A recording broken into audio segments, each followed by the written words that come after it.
Hey, j'enregistre parce que je veux avoir un souvenir de ça, mais je pense que c'est la journée la plus tough. La plus tough que j'ai à date, c'est la 22e journée.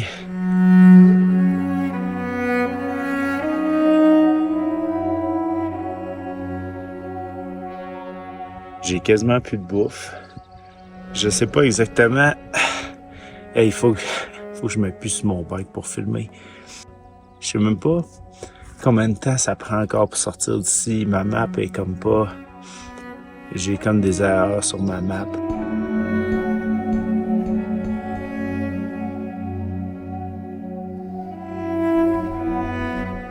Quel défi!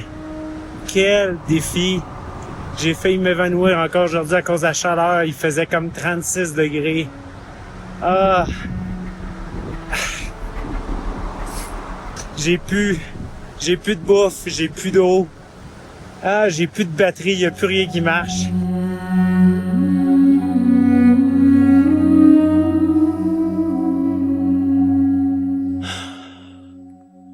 Je vais finir cette patente-là. Peu importe comment je vais le finir, je vais le finir. S'il faut que je m'achète un autre bike chez Walmart puis je le finisse avec un bike à 100$, ou que je le finisse à la course, je vais le finir.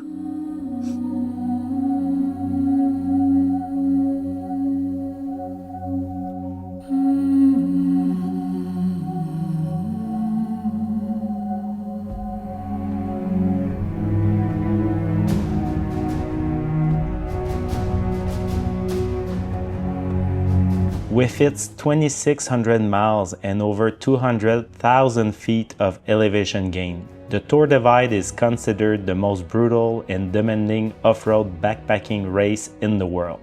Starting in Banff, Canada and ending at the Mexican border, this race pushes every rider to their absolute limits.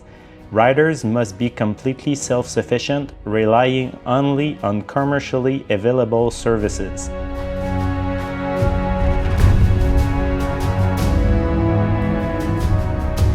When you follow an event like the Tour Divide from home, you can see a lot of tiny little dots moving slowly across a big map.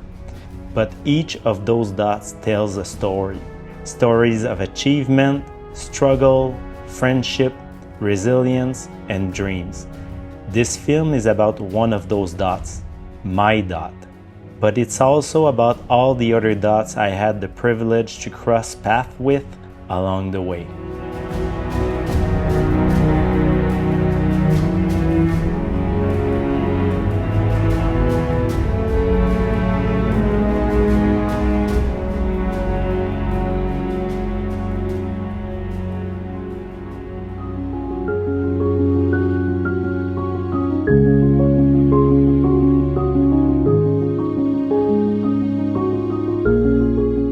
Before starting a 2,600-mile mountain bike race, you better have a good reason for it. For me, after a lot of reflection about myself and my life, I came to a simple conclusion. It's all I know.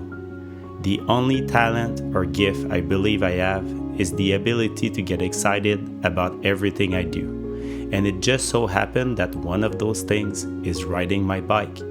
When I was 11 years old, my parents bought me a mountain bike magazine for my birthday. It opened up a world I didn't even know existed. With my big imagination, I convinced myself that I could become one of those guys. After trying all sorts of biking style, I discovered trials riding. From that moment on, I was hooked. That moment didn't just change my life. It changed who I was and how I see the world.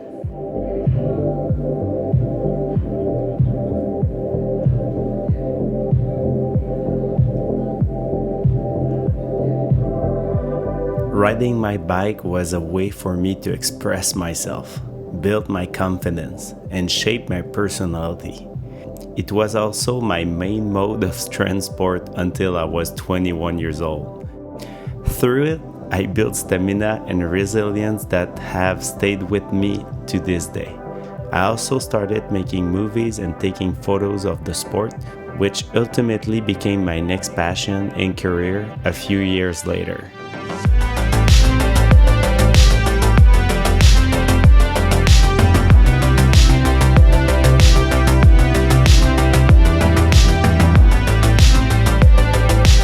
Trials riding is about trial and error. I learned to fall and get back up. I learned to control my fear, my body, and my mind. It gave me the opportunity to travel, learn English, experience some of the most memorable moments of my life, and meet people who share the same passion as me. Some of those people are still my best friends today, and we are still shredding together.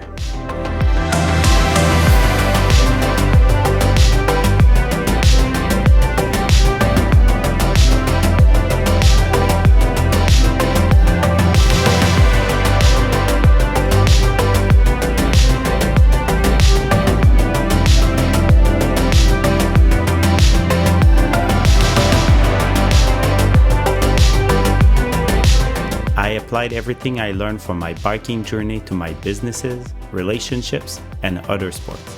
It gave me the life I always wanted, a life of adventure, meaning, and purpose.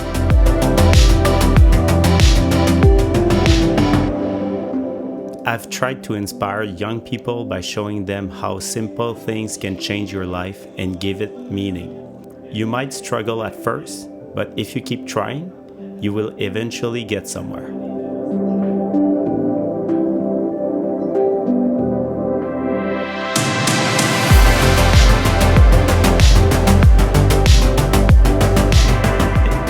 As I get older, I'm determined to keep living the most adventurous life I can. I've climbed some of the highest mountains on the planet, run marathons, ultramarathons, and completed Ironmans. For me, the only way to truly discover your full potential is to keep pushing the limits of what you think you can do. The Tour Divide was just the next natural progression.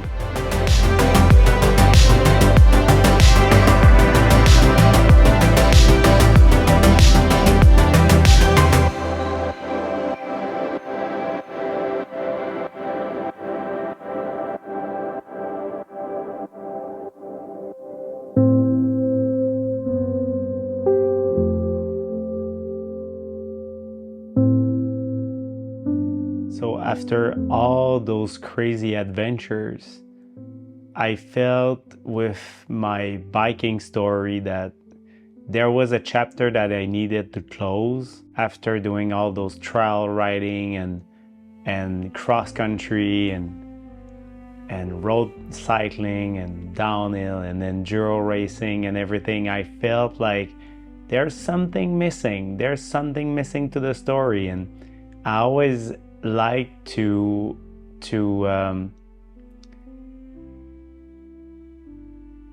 every project and ideas and passion that I go after, I always love the concept of I want to kill the boss at the end of the video game. Like I want to go through the whole game. I want to feel like I did everything that I could in a certain passion of mine, that I feel like if I cannot do it in the future, I'm gonna feel good about it. And like with cycling, with biking, I felt my biking story needed like ultra endurance racing.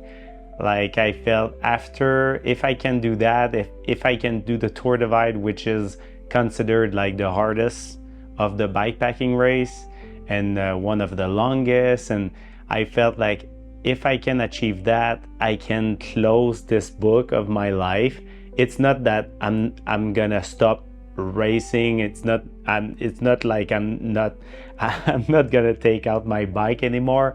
It's just that I want this feeling that if I have a car crash or something happen, my health is changing or something happened to me, I want to feel like I did everything I could to have fun and have a great life. So I wanted to do this Tour Divide to just feel like I did everything that I wanted to do on a bike.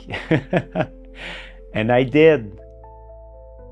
The first time I heard about the Tour Divide, I was like, those guys are crazy. This is insane. This is so long. This is like, so it took me about 2 years from this is crazy to I can do this. So this whole process is kind of weird because you're doubting yourself, and after that you train and you get better equipment and you talk to other people and you get that knowledge that you're like, maybe, okay, so I think I can do a week, so maybe I can do 2 weeks or 3 weeks of that. So I started training with just going with my bike fully loaded all the time, like a 60-pound bike, even with casual ride with my friends.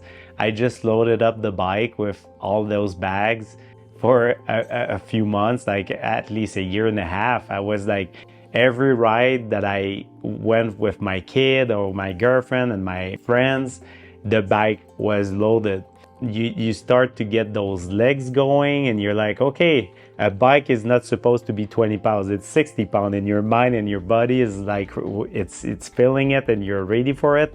So this whole process took me 2 years of it's impossible to it's doable.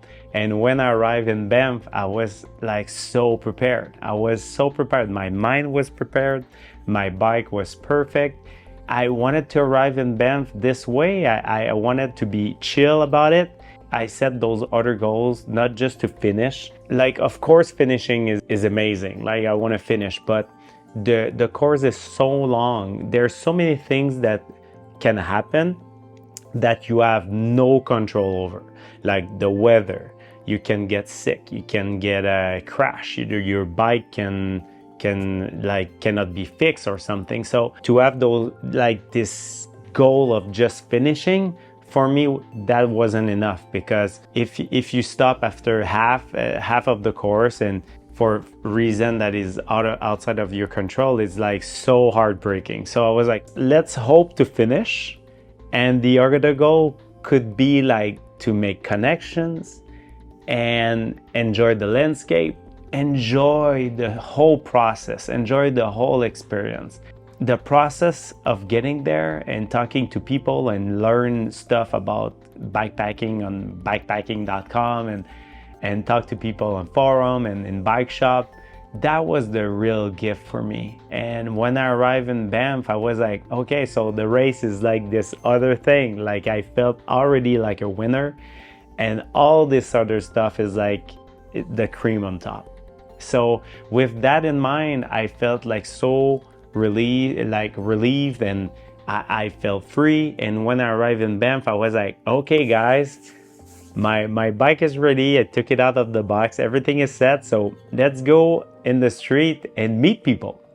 And this is where I met Jay and Felix and Ryan.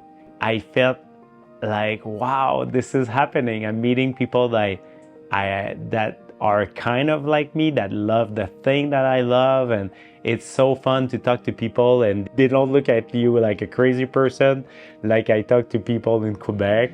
Like when I told my goal, they were like, what the hell is that, you know? One of the things that I love was Crazy Larry, who is like the non-official cheerleader of the tour. Is like this crazy dude with so much energy. He is a character for sure, but his energy is so, like, he's so passionate. And the crazy thing, he never raced the Tour Divide. He never did like the actual course. I respect that. I love those kind of people who are out there doing the thing. And he has like this crazy old bike with spikes on his tires and with a trailer in the back. It's insane. It's so cool. Bonjour tout le monde, on est à quelques minutes. Écoutez, il est 7h17, je pars à 7h55 ce matin. Je me suis tellement levé tôt à 4h du matin, j'étais le premier avant d'arriver ici, j'en reviens pas.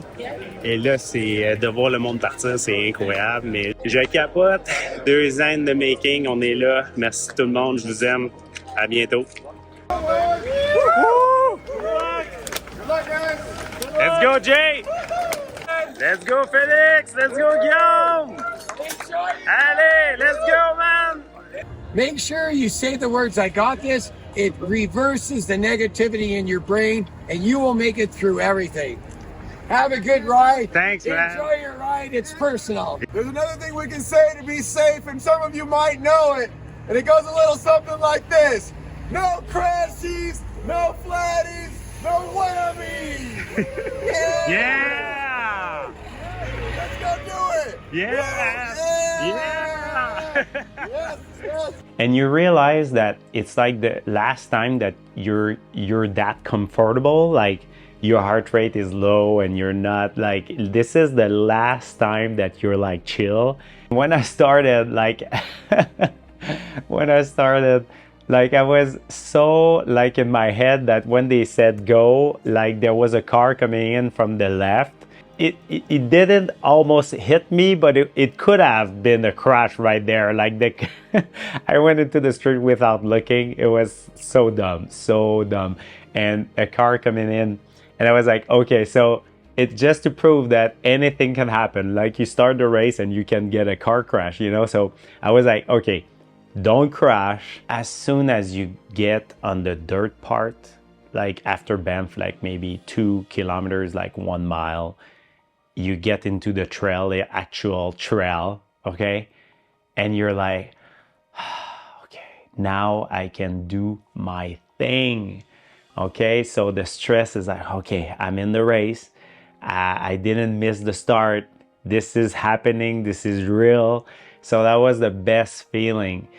You do your thing, you don't look at anybody else, and you just do your own race. Oh yeah. You guys know each other? Yeah, man. yeah, he's one of my best brother from the tour. Yeah, but I said we all friends. So, on est parti, ça fait 2 heures. Et là, mes jambes, je me sens vraiment bien. J'étais avec un petit groupe de vétérans, ils sont vraiment nice. Et je pense que je vais pousser, mais sans trop, en écoutant. J'ai mon chest strap. Je regarde toujours mon battement de cœur. Puis on va voir jusqu'à où ça va nous rendre. The first day and the first 2 days was so hard because a week earlier I got sick, like from a flu or something, and I was at the end of it. And with the traveling and the jet lag and the stress, and I didn't felt my best for sure. And I'm not the only one. Like it's really hard to get at those start of races and be at 100%. So the first day I felt like I wasn't myself. But I convinced myself you're gonna be okay. You're gonna be okay. You trained for this, you're good. It's okay, you're gonna be great, but I didn't feel great. I convinced myself I'm great, but I didn't feel great. To pace myself, what I did is sometimes I was asking to other people, like, what time did you start? Like, just to know, like, am I going too fast? Am I going too slow? I don't know. I just don't know. It's the first time I'm doing this. It's hard to pace. The first day and 2 was like, I just wanted to find my rhythm, you know? Là, j'ai déjà rattrapé toute l'autre wave qui était 10 minutes en avant de moi. Je sais pas si je vais trop vite, on va voir. Let's find out. The first day, the best moment for me for sure was the single track section. There's a single track section, is amazing. It's so my style. That was the best moment. Man, I'm so happy to be out of that single track. Man, that was the most dangerous damn thing I done damn near ever did, man. I'm sorry. That is super dangerous. Rocks everywhere, trees everywhere, up, down, small places to fit through. When you come to the divide, you're taking a chance on your life. I don't want to see another single track for as long as I live. Not like that. And I knew at some point I'm gonna see this, like the bridge that we see in a lot of video and people taking pictures. And when I arrived at this bridge, I was like, oh man, this is real. Ça fait 5 heures que je suis parti. Et je suis rendu au Suspended Bridge, qui est comme un des icônes du Tour de Vague qu'on passe ici. J'ai rattrapé du monde, ça faisait 1 heure et demie qui était parti avant moi. Mais je me sens bien, fait que j'attaque. J'ai hâte de boire tout le temps. Alors, on continue. During this day, I met one guy that I didn't know his name then, but we call each other, I call him Toronto, and he called me Quebec. We rode till the end of the day for a few hours together. This is where, at the end of the day 1, I felt a bit sad because at 140 kilometers mark, I had this plan of doing 160K a day, 160 kilometers a day, and 100 miles. Day one, I cannot get there. Like at 140K, I felt dizzy, I felt sick, I felt like you have to stop. And everybody was going for Coquitlam, like a big hike bike section, notorious hike bike section, and everybody was going there. I was riding with Matthew. I said to Matthew, Toronto, I said, I have to stop. I have to stop here. And it was such a hard decision because you see everybody going for it. And you're like, oh man, I feel bad, so I'm gonna stop here. So I stopped to the side of a lake that is called Blue Lake. I stopped there, I was alone. Super quiet, super nice spot, but I stopped pretty early. And I was like, oh man, first day I cannot get my 100 miles. Like how hard the rest is gonna be. This is insane. But I said to myself, man, race your race. So if you feel dizzy, if you feel bad, if you just stop, you take a rest or whatever, or you just go to sleep. So I went to sleep and I convinced myself, dude, you're gonna wake up like at 2 in the morning, 1 in the morning, 1:30 in the morning, and you're just gonna go. And that's what I did. So this is the start of my kind of finding my style that I love, like maybe stop a bit earlier and just go in the morning. And this is where I saw all those tents on the side of the trail. And I was like, oh man, everybody's still sleeping and I'm just going. And I was like, oh, my technique works. I started Coquitlam at like 3 in the morning, like this big climb. I have this dynamo light on my bike that is like when you stop pedaling, it just stops, like you don't have any lights or anything. Right before Coquitlam, I was in the dark. It was so dark. And I didn't have my headlamp on my face. As soon as I stopped the bike, no lights. And at the same time that I'm at pitch black, I hear something into the wood, like right in the bush beside me on my left. And I just know it's big. I don't know what it is, but it's big. And it just slowly moving on the left. And I was like, oh man, I need to find my freaking headlamp and put it on my head. I took my headlamp and I'm like this. I'm looking on the left and I don't see anything. The only thing that I know is this big thing into the bush just stopped moving. Like as soon as I opened the light, just stopped moving. So I'm like, I don't know if it's a deer, a bear, a mountain lion, I don't know. The only thing that I know is that I'm just going, okay? J'ai entendu de quoi de gros dans le bois à côté de moi. Écoute, j'avais même plus de lumière, j'avais pas ma lampe frontale, j'étais dans le noir. Tout ce que j'ai fait, c'est hey bear, je sais pas c'était quoi, mais hey! It was like the first of my crazy stories about animals and crazy stories that you're like, like this is kind of special. This is a special moment. So I just started to go for Coquitlam. And this is where I met a guy named Gary. Je sens plus mes mains. Hey, bonjour tout le monde. On est en train de monter Coquitlam. J'étais avec mon ami Gary ici de Honolulu, Hawaii. Et un des malades qui s'est levé en même temps que moi aujourd'hui. Coquitlam, c'est une des pires montées. On vient de monter tout ça. We're not giving up, Gary? No, eh? No. Coquitlam is so notorious for being hard. And everything that everybody is always saying that is hard, I'm like, let's find out, people. Let's find out.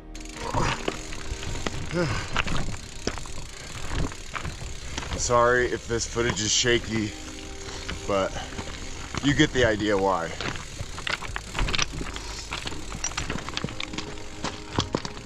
I think it took me 2 or 3 hours doing it, and I was looking at my heart rate monitor on my GPS in front of my bike, and my only goal was not to go in red. So I was going like green, yellow, orange. Orange, I stop. Going to yellow or green, keep going again. So that was my technique to not just burn myself. After 2 or 3 hours, we went through it, but Coco Claims is legit. Enfin, au top de la montagne, j'en reviens pas. J'ai pas pu manger ni boire. J'ai tellement fret aux mains que je suis plus capable de rien faire. J'avais de la misère à mettre mes gants. Il a fallu que je fasse des jumping jacks. On est au top. J'en reviens pas. Et là, to the top, on descend. Ça, c'est ma force. La montée, c'est pas ma force, mais descendre, je pense que je vais être capable de rattraper du monde en descendant. Before arriving to Fernie, we descended this crazy scenery, like trail with the river on the side. It was so beautiful, and it was a good reminder of why I'm doing this. Like, the beauty of Alberta and British Columbia is so amazing, and I had the chance to see those like mountain goats on the side of the river, and I was like almost crying how the scene was so beautiful. Arriving to Fernie, I went through this big storm. It was so much rain, and this is the first time my hands were all white because of the cold weather and the wind chill. That was one of the things it scares me so much about the tour, was my hand and my feet, because I have a Raynaud syndrome. I have I have bad circulation in my hands and feet because of a lot of adventures that I went through in the cold in the past. This is the first time during the tour that my hands were really white and frozen, so I went to Wendy's, ate something warm before arriving in town for the hotel. I was so glad because I think I took like 3 showers. I dried all my clothes with a hairdryer in the room. When sleeping, while everybody was going through the rain at night, I stopped early again, and I said to myself, I'm gonna wake up at 2 or 3 and just go for it.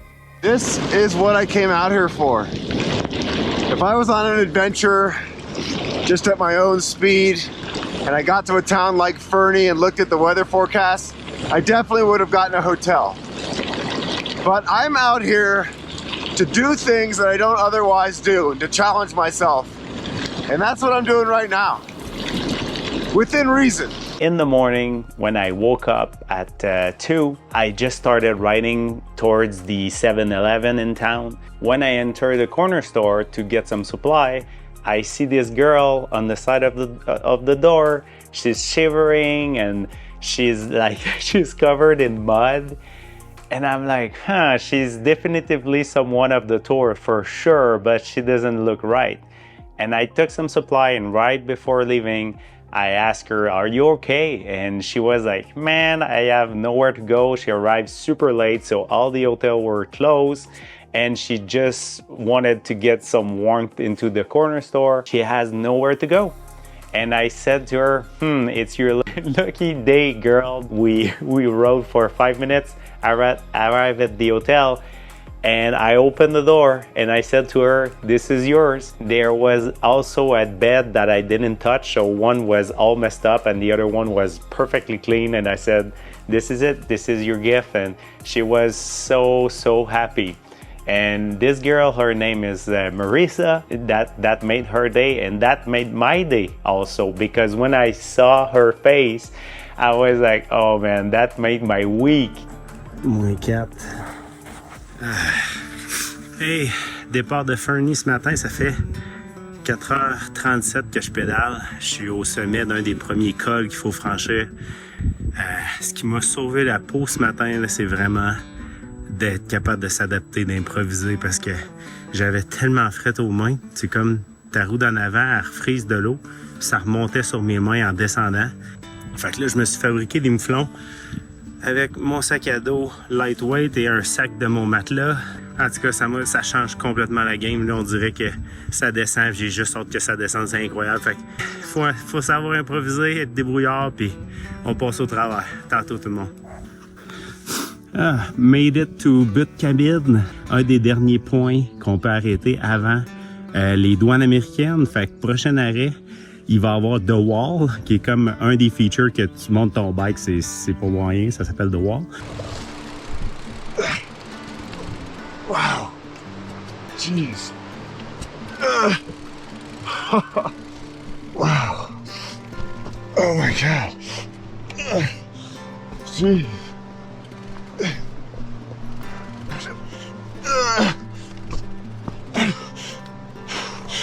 Oh my God. What makes it extra sketchy is that you fall to the left, you're going down a ravine. This is by far the hardest hike a bike I've ever done. Whoa. Hey guys, back there, that's the wall. It's a just straight up mud wall that you gotta climb up with your bike, and you can't tell from here because it's a path there. But I'm telling you, man, that is one of the biggest death traps that I've done since I've been here. This stuff is not safe, man. I'm gonna be honest with you. You can die right here. Right here, you can die. If I didn't know no better, I would think these people are literally trying to kill you, man. Going through a damn jungle a mile high up in the sky. They got me going down to go right back up. These people have lost their damn mind. And so have I, because I'm here doing it. Hey, hey. Hey, hey. Je suis rendu au wall qui appelle, c'est que dans le fond, c'est un mur. Faut monter le bicycle comme si c'était un sac de patates, puis en way. Aujourd'hui, c'est une journée incroyable. C'est la première journée que là, je me sens à ma place. Ma tête est là, je suis en feu. Let's go, Montana. Yeah, I'm filming just for this. Yeah, man. It's the first time we see the sun, right? That's it. Yeah, dude. It's the first. It's the first time all day. It was raining the whole day. Snowing, raining, sleeting. Everything. Right, we're about to be done too. Hey man, let's do this. Oh yeah. That's it. Hey, on est rendu au top avec mon ami en single speed ici. Freaking respect pour ces gars-là. Un gars du Texas un Texan 100%. Yeah. Stickers, baby. Il est en single speed, ça veut dire qu'il y a juste une vitesse. Ça n'a aucun sens. Aucun sens. So, we just finished this mountain, right? Mm-hmm. Fuck this mountain! Montana, baby! J'en viens pas. C'est fait. On est l'autre bord. I waited for 15 minutes for Kyle to show up. He never showed up. I later learned that he had some injuries with his knees. He scratched from the race, and he was one of my first buddy of the tour that I never saw him again. So, yeah, this is the tour. Il est même pas midi encore, puis je viens de franchir les 100 km. Alors, je suis parti de Eureka ce matin, puis là, je m'en vais à Whitefish, juste pour aller comme manger quelque chose. Puis après ça, je continue vers Columbia Falls. Non, mais c'est-tu pas beau, le Montana? Regardez ça. Yeah! On my way to Columbia Falls, I ran into one of the riders of my wave back in Banff. His name is Ryan, and this is the start of a great, great friendship. I just found my first rider of the day, my buddy Gabriel from Quebec. Yeah, man. How's it been so far? Oh, this is one of my favorite experience of biking of my entire life, man. Been riding for 25 years, and this is like all coming together, all my experience for this. I look over here. Ole, ole, ole, ole, ole, ole. I don't know who put this sign here, but thank you, world. Thank you. A lot of people were waiting for him on the side of the road, and we just stopped. And Ryan is one of those guys that even if he was racing and it was a hard day, he stopped every time there was some people on the road. Ole. Hi there, how are you? Yeah. You just made my day. Oh my, we were just watching Oh you. no, look at the shirt even, look at that. That's so cool. Wonderful. What's your He's an name? avid fan of yours. You are? Oh, what's your name? Every one of your videos. Thank you so much. Patreon. And it just to show you that the guy is pretty genuine, and it was so funny because I was like, man, I don't want to be famous like you because I just want to race, man. I just want to go.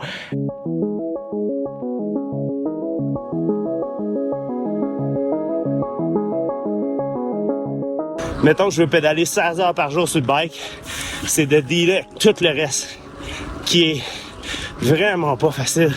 Ce matin, je me lève, je pars super tôt pour essayer de sauver le temps que j'ai perdu hier. Et là, je me rends compte, merde, j'ai oublié ma ceinture de rythme cardiaque. Je retourne à l'hôtel, perdu 45 minutes. Ça te joue dans la tête, mais tout le monde vit des choses comme ça. On a des problèmes de navigation. Il faut essayer de trouver notre chemin. À travers tout ça, tu essaies de faire attention aux ours. Là, ton bike pète. Là, tu débarques. Faut que tu le répares. C'est complètement fou, mais c'est ça l'aventure. Puis ce que j'aime, c'est que j'ai pas vu personne à date qui se plaint. On garde le moral. Je me rends dans le bois. C'est une des pires places qu'il y a beaucoup d'ours. Fait que je vais essayer de le faire one shot, sans coucher, nulle part. Je vais manger mon Subway qui sent juste avant d'embarquer dans le bois. Fait 3 jours que je l'ai dans le bicycle, au frais. I was just riding my bike all alone, feeling like, oh man, these mornings are tough. And then this guy shows up. Yeah, man! Like I always say to myself is, the worst part is the best part because those are the best stories. Exactly. Nobody cares when it's sunshine and perfect. Everybody loves good stories. I love sunshine and perfect. Let's do this. Well, glad to see you, buddy. Me too. There goes Gabriel. He's too fast for me. Yeah, He's trying to stay warm. and too much butt sore. And too many butt sores. Don't sit down. I am so glad Gabriel is with me. What a wonderful day. Oh man. What a wonderful day. You're from Quebec and you're used to cold weather riding. I'm used to Baja. Yeah, but if it wasn't for the Tour Divide, I don't think we would be out there right now. No. No way.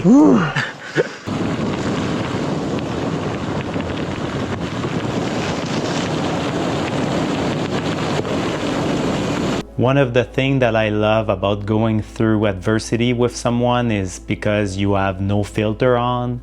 It's super easy to get happy when the wine is flowing and the sun is shining, but I really think that you can know somebody pretty well and pretty quick when you go through adversity together. We're just both moaning together. Screaming. We're frozen and wet. Pain. It hurts. And to be honest, this is survival stuff. I mean, if you have a mechanical now alone, that could be bad, man. Really bad. It's on the edge. Yeah. It's the worst so far. Yeah. Oh yeah. Right? Yeah, for sure. Oh. Yeah, I thought Canada was uncomfortable with the rain and the snow. It's nothing compared to this. Gabriel wants to see how heavy my bike is. So I tried to lift it up and I just can't. I just can't. So what you're saying is it's heavier than your bike? So I just said earlier that I didn't have any respect for this guy, until now, until I try to lift that up. Yeah, I bring a lot of stuff. I mean, you have your camera equipment and stuff, but yeah, this is, yeah. And when you're in the mountains, if it rains up high, you know that's going to be snow. And it's looking cold all the way through Montana pretty much. We have decided that we're just going to go as far as we can and be smart. And if it gets cold and miserable like this morning, we're just going to stop and put up our tents and call it a day. How do you feel about that? I feel like we said we're going to do the Tour Divide. We're doing the Tour Divide, not the alternate route, the Tour Divide. But we're gonna be smart about it. Yeah. Yeah.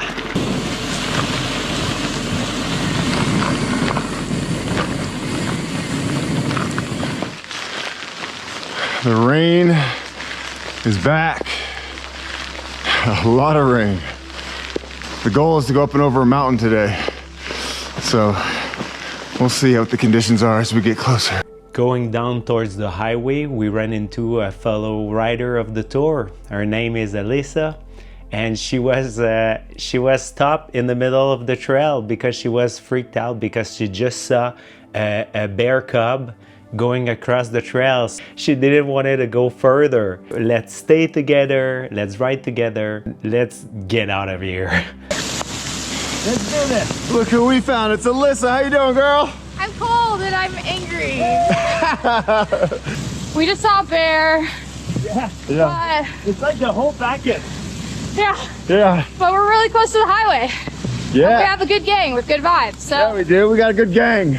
When we were going down, instead of shouting bear all the time in every corner, I started to shout like, this is the best day of my life. This is like the best mountain bike ever. This is the perfect day. I'm so warm. Right after we started to shout this out loud, the mood was so much better. How's your face? really good. Oh, your I face feel looks good. beautiful. How much dirt do you have on your face? I don't know, man. I don't know. We all have dirty At bikes. this point, Look at my rain pants. Oh my god.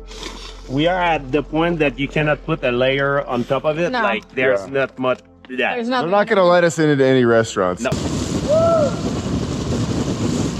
Everything in life is about the mindset. You can be in a really bad situation, but if you keep a positive attitude and you just shout to yourself that everything's gonna be okay, everything's gonna be okay.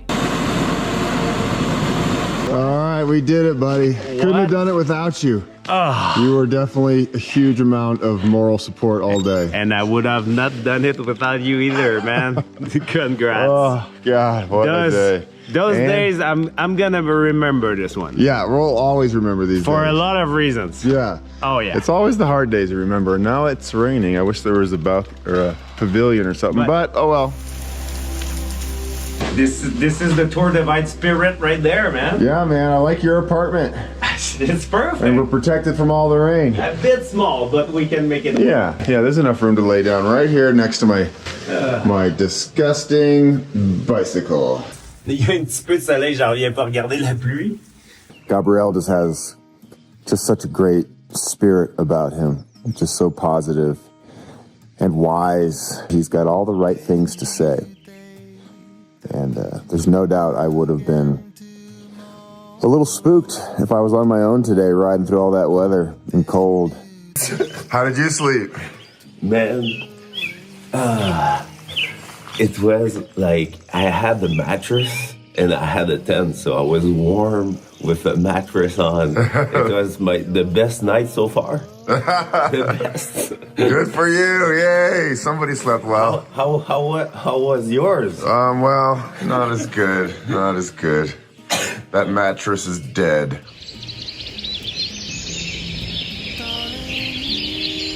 Thank you. Wonderfully flat and kind of cold cement.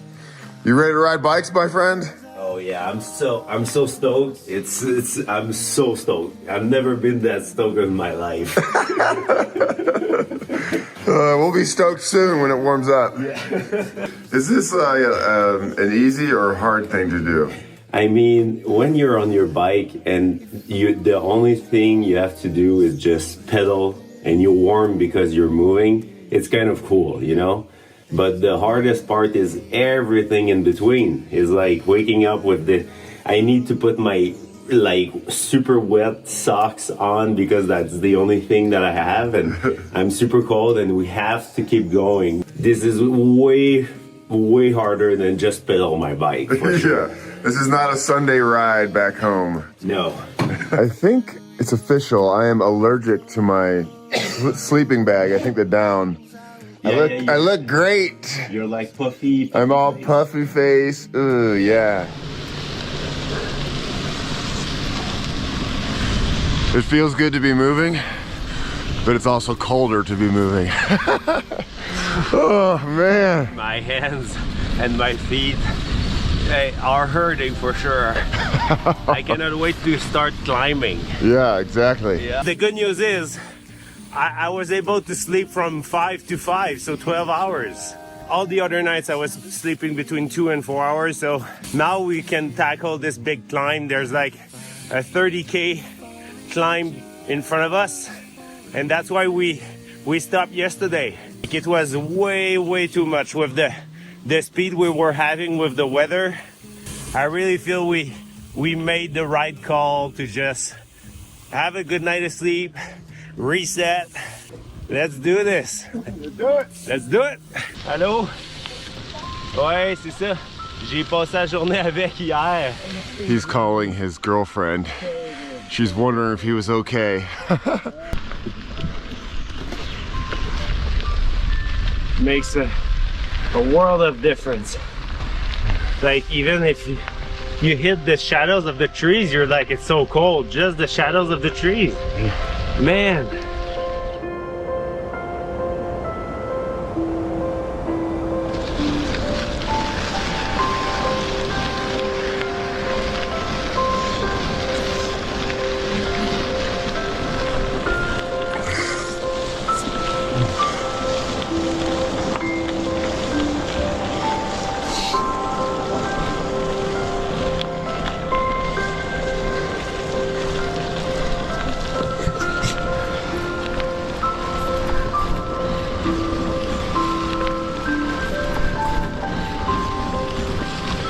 Oh boy, look at these mountains in the far off distance.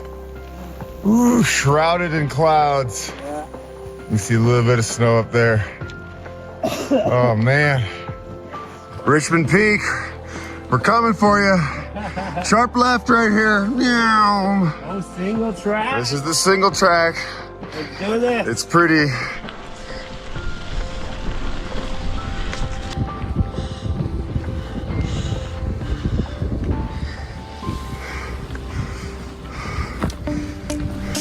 On est à Richmond Pass. Quelle montagne, je suis content qu'on fasse ça en plein jour, c'est magnifique. On est à travers toutes les montagnes. Wow! La neige à terre, c'est incroyable.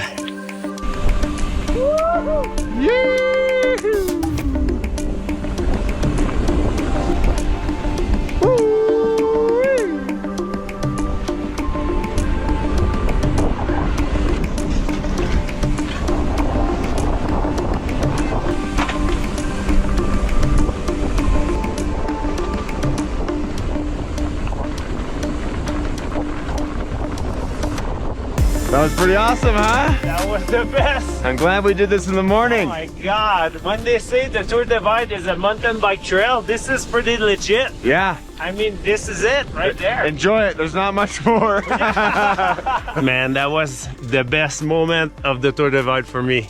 Like, I'm a mountain biker, and this is like, I live for those moments, you know, and because you went through so much to get here, like, it's even better. I mean, that was really special. Yeah, that was special. Man. I'm glad we got to share that. Oh yeah. Yeah, down Christmas Tree Alley. We were so glad to arrive finally in Ovendo. It's a little town. It's like a western, like little town in the middle of nowhere. Food is just so good when you've earned it. What do you have over here? Oh, look at that yumminess. And I love like breakfast any time of the day, so this is the dream right now. Yeah, this is the dream. Thank you, Stray Bullet. This is where we were able to get some really good food and have our picture of the tour taken by Kathy, who is the owner of the general store there. I don't know what to say. Like, we were like right at the rock bottom yesterday, and now we are up here. Oh God, you guys, because you're of you. embarrassing me. No, It's because of you. Can I have a hug? Yes, you can. Give me a oh, thank you. She went across the whole town trying to get some hands warmer because they were sold out in her store. She has such a great heart. Ladies, oh, thank you so much. You're incredible. Sorry if I smell bad. You don't stink. Do I don't stink? All right. Don't want you to have bad feelings about Montana. No, we definitely don't. Gabrielle and I are just grunting in pain and agony. This is what they call the grind, I think. This is the grind for sure. Grinding for sure. And it's just, and it's not even that steep of a pass, but man, our legs are shot. Whew. A little bit more, 20 more miles.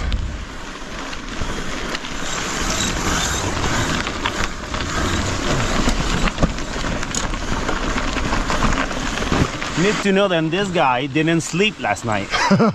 I slept like 10 hours and you just keep going. Yeah. Even harder than me. Well, yeah. But you didn't sleep much before last night, so we're all a little sleep deprived and our bodies don't work all that well when we don't get sleep. There's my man Gabriel going up the pass. He's making Canada proud. Oh, Canada, our home and native land. Hey, there they are. I can't believe it. Yeah. We are feeling a lot better. So good, in fact, that he's sitting in a warm cabin with the shirt off because we have a fire. Thank you, Barbara and John. Thank you so much. They are like the supreme trail angels of the Great Divide mountain bike route. Ryan pushed me so hard during this day because he wanted to arrive in Llama Ranch before night. Barbara and John are one of the most amazing people I've ever met. They have a property directly on the course. They are the ultimate trails angels. The Llama Ranch is one of the places that even if you're racing the tour, you have to stop. This is one of the best memories I will ever have, is talk to John on the porch, have a turkey sandwich with Barbara with a tea, and just have good conversation with other riders. At this point, I didn't want to not just leave, but I just forgot the race for a bit. Thank you so much, Barbara and John, for all the work that you do. I don't know a lot of places that are that like magical in life. This is a really special place. Ici, on a des Trails Angels qui nous aident. Yeah.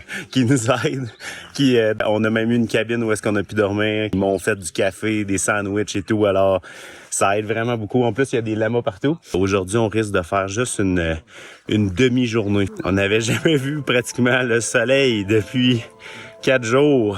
Elle est pas facile cette année, mais je me dis, la bonne nouvelle, c'est que c'est tellement dur que j'aurais jamais besoin de le refaire en me disant que on a eu une année facile. Qu'est-ce qu'il y aurait eu ici? C'était plus dur. Hey guys, on the verge of being on death's door yesterday. The Llama Ranch recovered me enough where I can keep on pushing. But the bad news is I'm gonna have 2 short days in a row.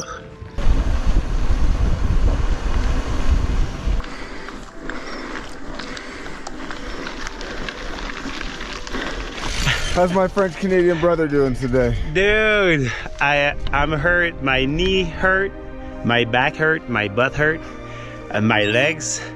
But I'm with the coolest guy around, man. Yeah, right. Let's freaking do it. I don't know how cool I am right now. Man, I'm pretty busted up myself. Oh, I love this guy. Always smiling. He's got a good attitude.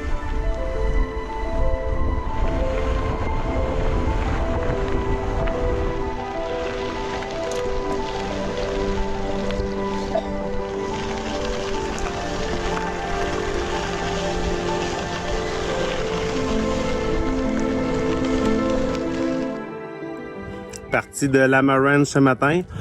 Et là, mon ami Ryan, son derrière va vraiment pas bien. Là, ça l'affecte énormément dans sa tête. Si n'importe qui a fait quelque chose de difficile dans leur vie va comprendre, il y a toujours des parties que tu te dis, tabarouette, dans quoi je me suis embarqué, qu'est-ce que je suis en train de faire, mais c'est vraiment de prendre ces idées-là, de tasser ça de côté, se rappeler pourquoi qu'on est là. Mais je m'imagine des scénarios dans ma tête, je m'imagine que je suis en train de voler quelque part, je fais du basic, je fais un jump là. Ça m'aide à passer à travers certaines épreuves. Alors, on va continuer. Let's keep going, Ryan. Bit of a break. Yeah. Yeah, man. Yeah, I know it's hard. I was telling the camera like that's why I'm putting music on. It's like I take my head somewhere else.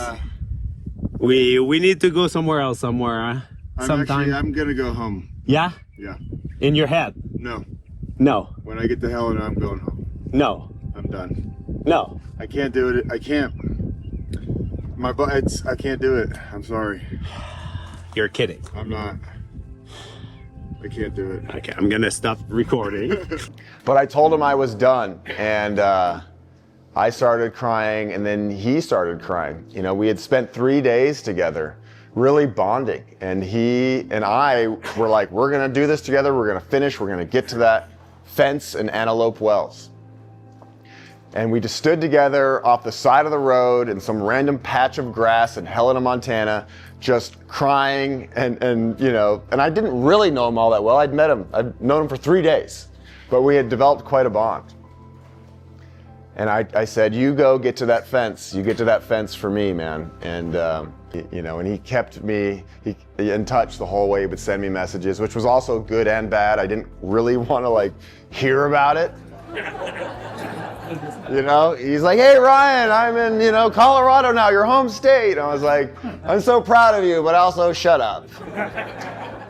During those days together, I said to Ryan that I wasn't really a fan of his, you know.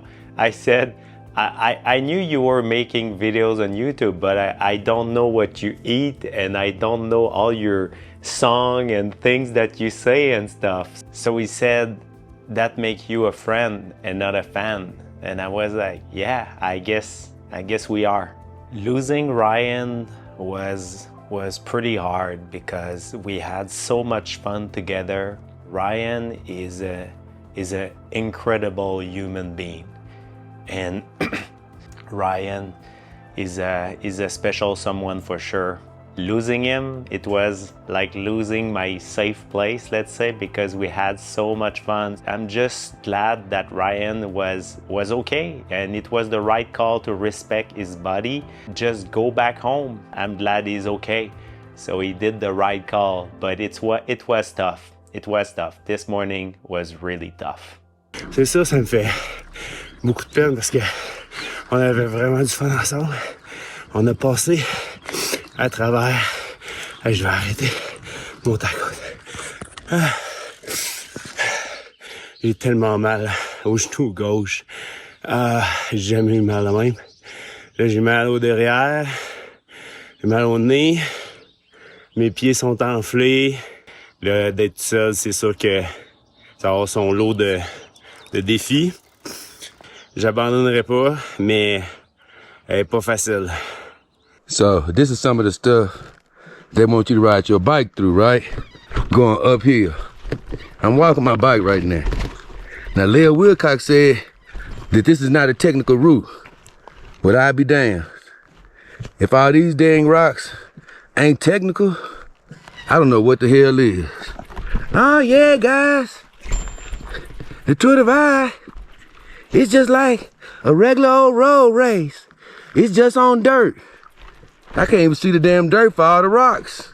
This is a damn cavern. What the? The day of Helena to Wise River was a tough one. It's good to be prepared on the tour, but sometimes it's better to not know what's gonna happen or what's coming.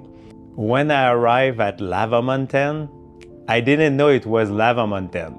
I only knew it was really chunky, really hard, and the only reason I knew I just did it is because I found a sign right at the end that said, okay, it's Lava Mountain. So I was like, oh, okay, that's why it's so hard. This is like a notorious section of the tour.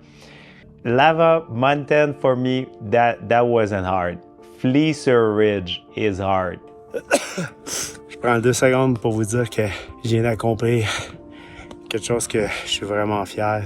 On est encore la journée 8, on est à la fin de la journée 8. Le soleil est en train de se coucher. Je vais avoir réalisé une des choses que je voulais faire dans le voyage, c'était de rouler du lever du soleil au coucher du soleil. Ça a été le pire départ depuis le voyage. J'avais mal aux genoux, mal au derrière, mal à la tête, les pieds. Je suis vraiment fier de moi parce que j'ai appliqué une suite de pensées qui m'a fait énormément avancer dans ma vie. Puis je tenais à vous le partager. Il y a toujours une solution. La meilleure solution, c'est la plus simple. Puis on n'abandonne pas à trouver la solution. Puis j'ai appliqué ça aujourd'hui, puis j'ai réussi à réfléchir et à me dire qu'est-ce que je peux faire pour mes genoux. Puis là, je me suis dit, hey, j'ai des bouteilles souples dans mon sac. Qu'est-ce que je ferais si j'étais à la maison? Je mettrais de la glace. Tu sais, c'est ce que je ferais. Fait que là, je me suis dit, hey, je vais remplir ça d'eau de rivière bien glacée. Puis je me suis appliqué ça, ces genoux, aux 2 heures. Puis je suis passé de douleur 7 sur 10 à 2 sur 10. Puis j'ai réussi à passer au travers. Puis là, je finis ma journée avec le coucher de soleil, avec la plus grosse journée de bicycle de ma vie.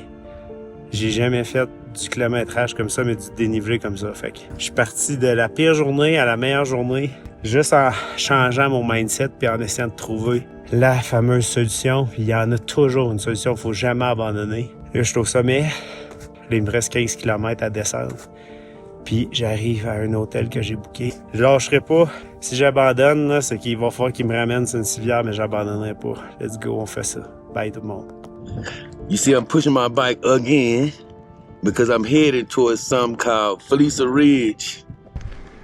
This is bananas. I don't think I've ever seen a road so steep anywhere, ever. Downstepping hurts my knee so much. I wish I could just ride this.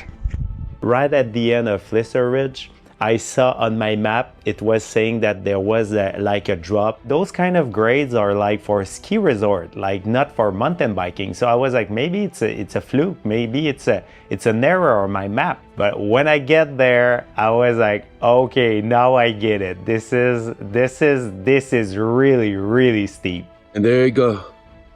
I never want to do you again. Right after Felicia Ridge, I took a pretty bad fall. Bike pretty messed up. Just gonna pray that this didn't end my tour divide. So, as of right now, I can't do nothing but keep going. I arrived at Wise River right before night and I reserved an hotel. With the reservation, they say that when you arrive, you just connect to the Wi-Fi and you contact the owner and he's gonna drop off the key and just show you the room and stuff. But when I arrived at Wise River, I was so tired and the Wi-Fi didn't work. So I tried to connect, no internet connection, no cellular service or anything. So I was like, I don't want to sleep outside, man. That was my lifeboat. I was like, what am I gonna do? And at the same time, there was an Italian guy named Francesco who arrived, who doesn't speak English, and he wanted to rent a room.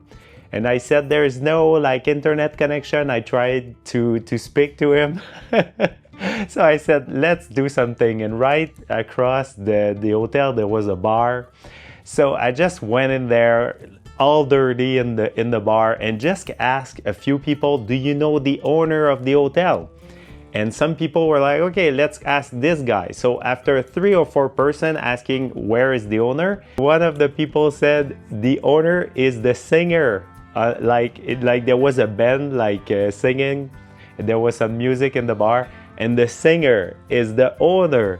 So I waited on the side, and right when he finished his song, I go on stage and I said, man, I'm Gabriel. I have a room for tonight. So he stopped the show to help me get the keys and get to my room, and he helped also Francesco. And Francesco was so happy. He was like, man, this is the best. And he didn't like understand everything that was happening. But I went to the bar, bought like 2 beers, 2 Red Bull, and went to sleep. Now here on the Pioneer Mountains Scenic Byway.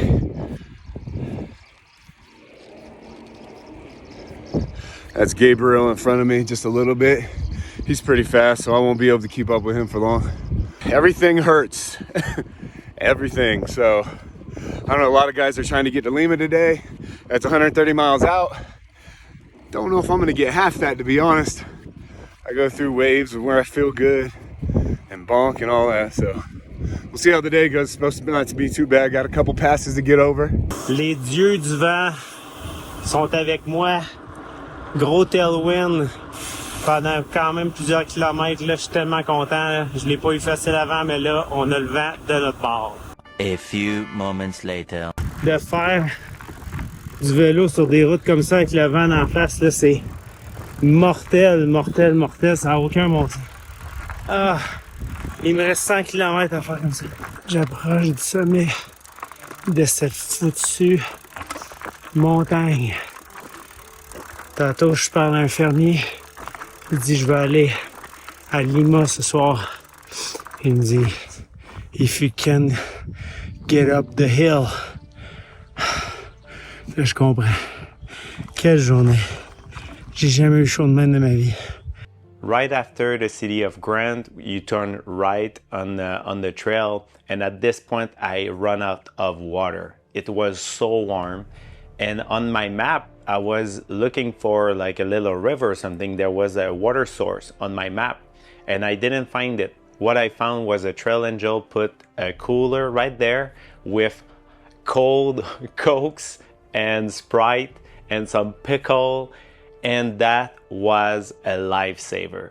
I don't know who you are, Trail Angel, but whoever put this cooler there saved my life, saved my tour. That was like that changed everything for me.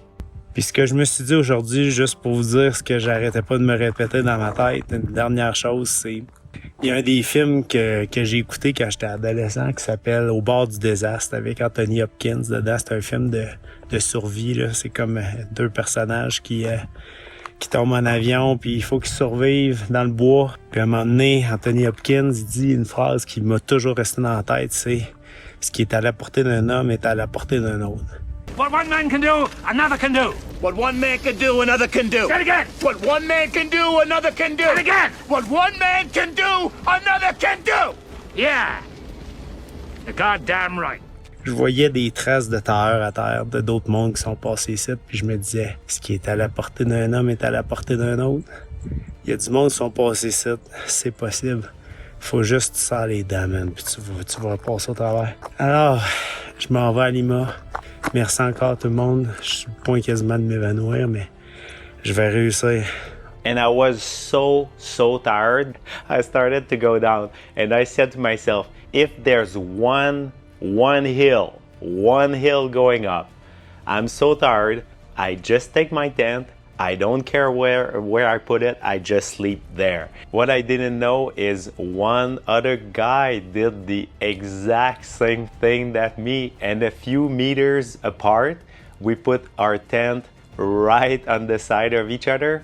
And when I woke up in the morning, I found another dude that will change my tour, and we will spend a lot of time together. His name is Dave. How crazy it was yesterday. It was the craziest moments I've ever had in my life. Ran out of water, ran out of energy. My legs are knackered. I don't know. I'm on the top of a mountain pass, and thank God I've seen somebody else. Somebody else is doing the crazy thing that I'm doing. Thank you, Gabriel, for seeing me this morning. What happened with the farmer yesterday? Like the house you went to? Oh, do you know? It was the last house I saw before we came up into this pass, and it was they were cattle farmers, and they were great. They wanted to give me food, but they gave me water in 2 bottles, in my bladder in the back. They even put ice in the backpack. If I hadn't have had that water, I wouldn't have got far. And have you done other races?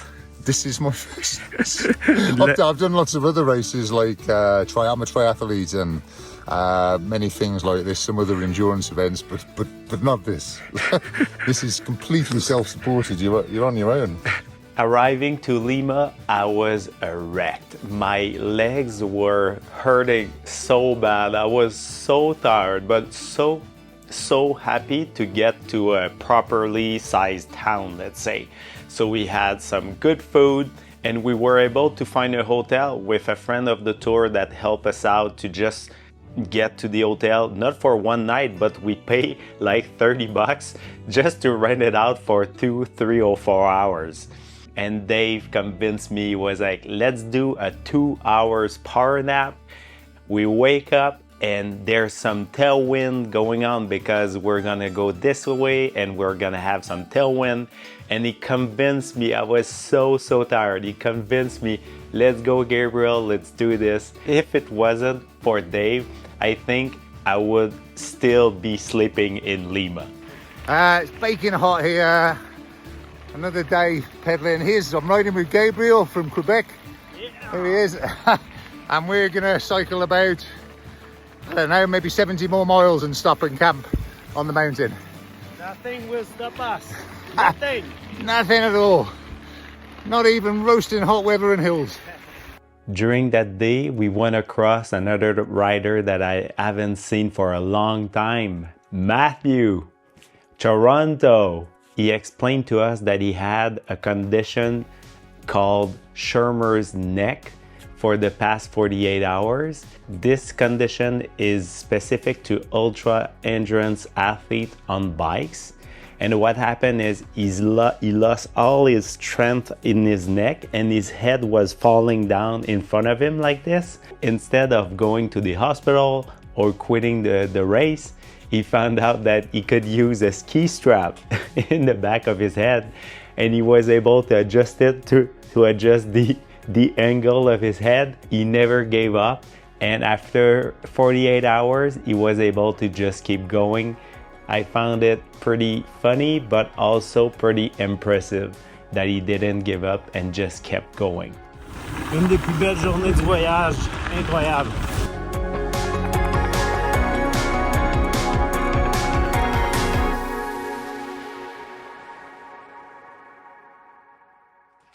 Hey, bonjour tout le monde. Il faut que je vous annonce que je dois quitter. Je quitte. C'est terminé. C'est terminé du Montana! On est maintenant en Idaho. On attendait cette fini du Montana. And we did this, man.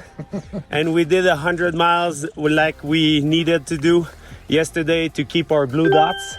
Yeah. And now we in the race category. Yeah, man. So now we are in Idaho. So ils disent que si on survit au Montana, on est supposé être capable de faire le reste. Je continue, je quitte pas. Let's go l'Idaho. In Idaho, we were on this trail with soft sand on the side.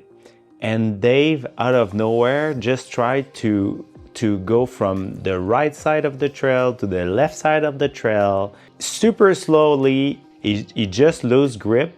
He fall on the side, and he was able to break his shifter lever and his rear brake lever at the same time. Still to this day, I don't know how he did it, but he did. He was frustrated, he was shocked, he was everything. I was like, man, we're gonna keep together. Let's go somewhere we can work on your bike. Came to my bike and bashed my shifter and brake, and look at the state of this. It's all fucked. It's well fucked, but you're gonna unfuck it. I'm just ripping it all apart.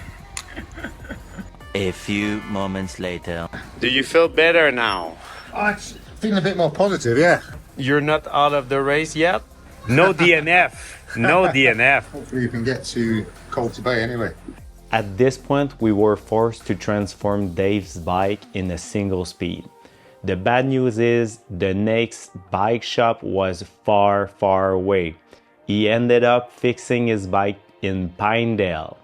So he was forced to be in a single speed for a few 100 kilometers. Come on, Dave!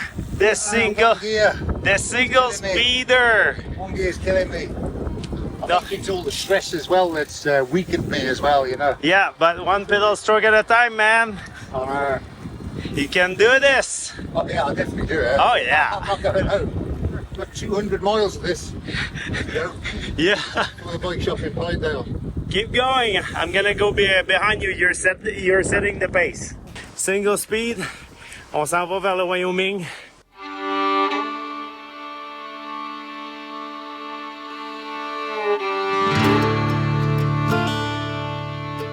As soon as we crossed the border of Wyoming, I took a picture of the sign and I look at my arms and I was like, oh man, there's like 2-3 mosquitoes on my arm.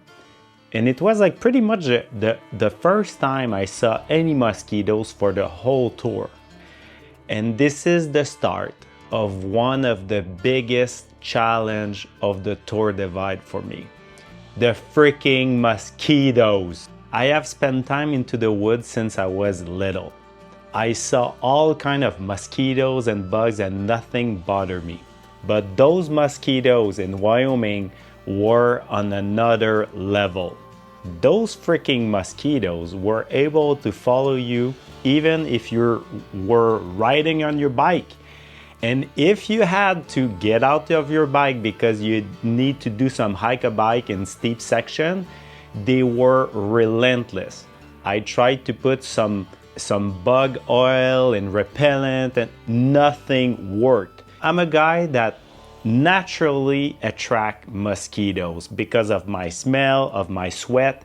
I don't have words for it. It was insane, just insane. I went super fast and I arrived at the flag ranch earlier before everybody. And I went inside and I was like, okay, now I can just relax like for a few minutes. When I saw Dave arriving, I never saw a guy so freaked out in my life. Dave is a deep sea diver who is like super used to like be in a stressful situation.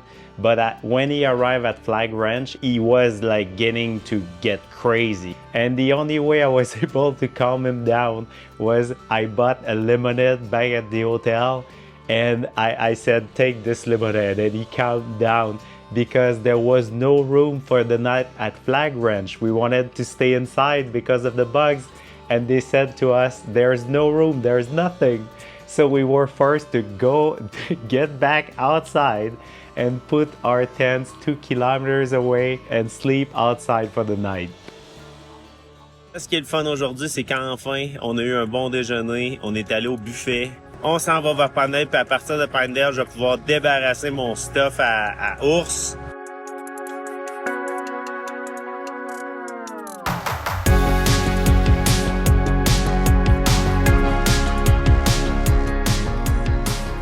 While we were getting across the Grand Teton National Park, the view was so nice. Spending time with Ryan Smith and Gary, it was so much fun. We had such a great gang, and this day it was like one of my most like scenic and beautiful day of the tour.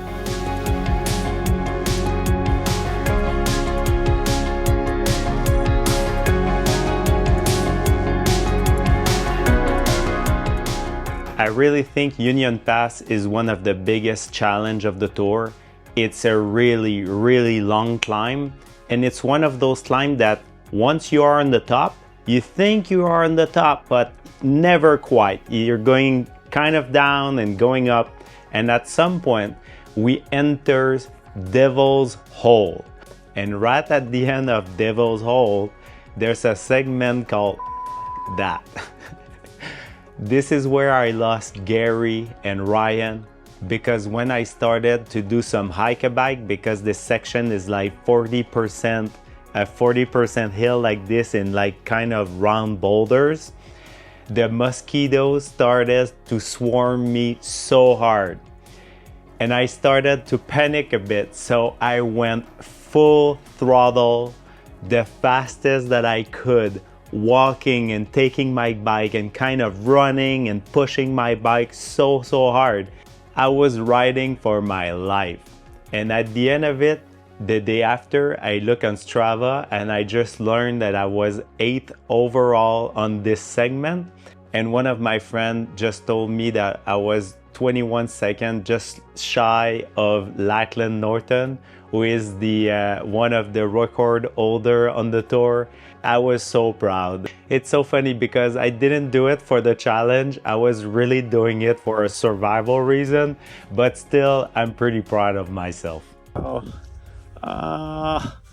Yeah.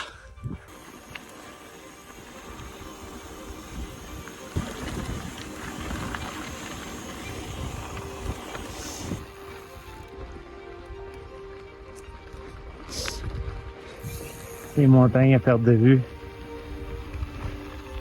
Regardez là-bas.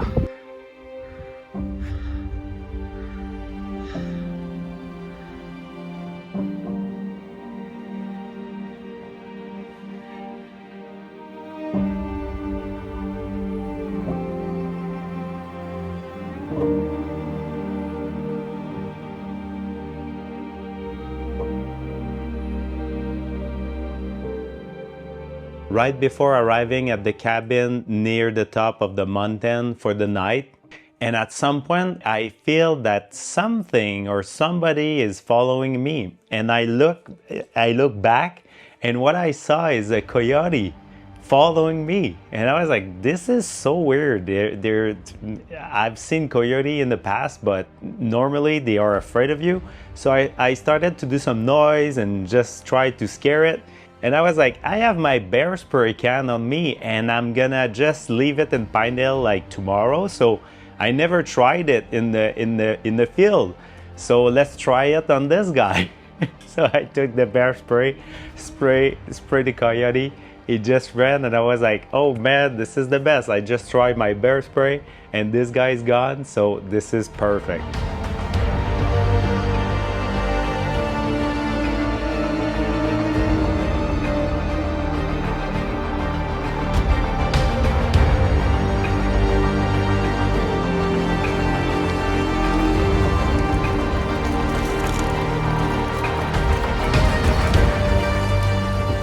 Good job. Me down this, like. Good job, man. Fucking me down now. I have some pizza for you, buddy. It's just hard.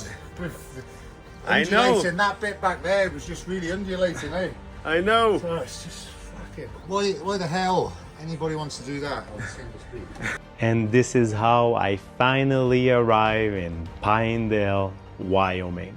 Why Pinedale is so important? It's because it's the biggest city and the final city before the Great Basin. And at this point of the race, our bikes are a bit worn from all the riding that we did. I needed a new chain, new bearings, some adjustment on my bike, so I went to Gear Up Bike Shop. And now with my bike fixed, I was able to tackle this big challenge, which is the Great Basin. La prochaine partie du Wyoming, ça s'appelle le Great Basin, qui est en fait un désert en haute altitude. Il y a rien là-bas. Puis quand je dis qu'il y a rien, ben dans le fond, il va y avoir un stretch d'environ 200 km qu'il n'y a pas d'eau. Il n'y a pas de bouffe, il n'y a pas d'eau, il n'y a rien. Et là-bas, c'est qu'il n'y a pas d'arbres, il n'y a rien pour te protéger. Alors là, il y a plu ce matin. J'étais supposé de partir à 2h du matin, 3h du matin. Je me suis levé, j'avais mis mon cadran, tout. Là, je regarde dehors. Il pleut à Sio.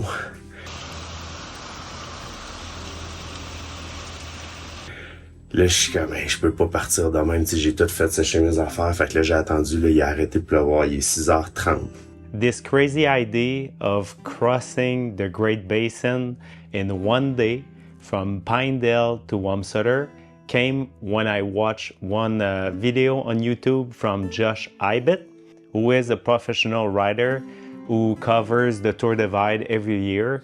In 2019, I started in Pinedale and I left at probably about 1:30, 2 in the morning. And I rode until about midnight and I got across here. So you can cross the basin in a day. So thank you, Josh. You showed me that it was possible. Il vente tellement que je suis pas capable de pousser mon bike. Ah!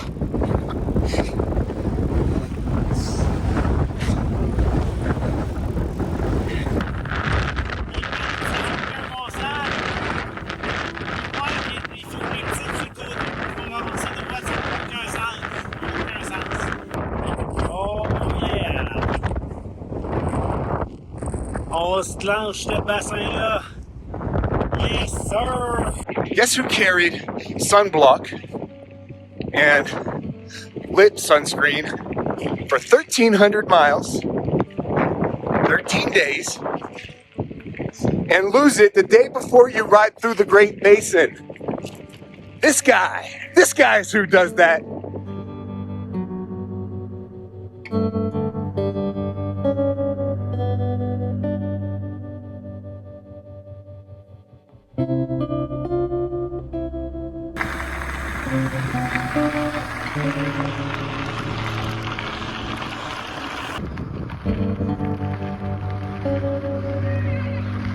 Nous allons traverser le bassin de Pinedale en un seul coup.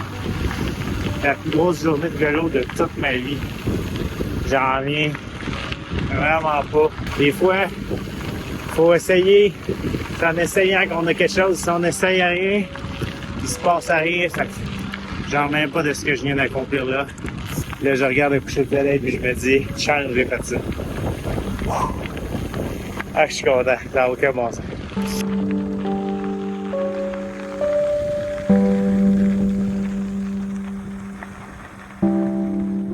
Right before leaving for this huge adventure, my girlfriend said to me that in special moments, try to just enjoy the moment. And when I saw the sunset into the basin after the biggest day of riding of my entire life, I said to myself, just let's go sit down in the dirt.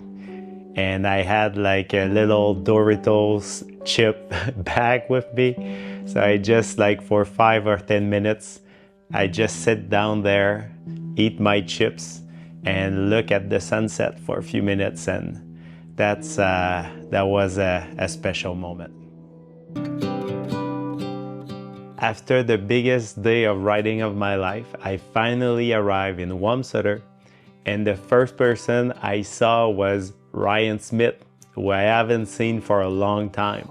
And he took a picture of me right there to post it on social media. And he was just so proud of me and so surprised also to see me there. He would not believe I did this in one day. So it was the best way possible to finish this day. It was a perfect day for me.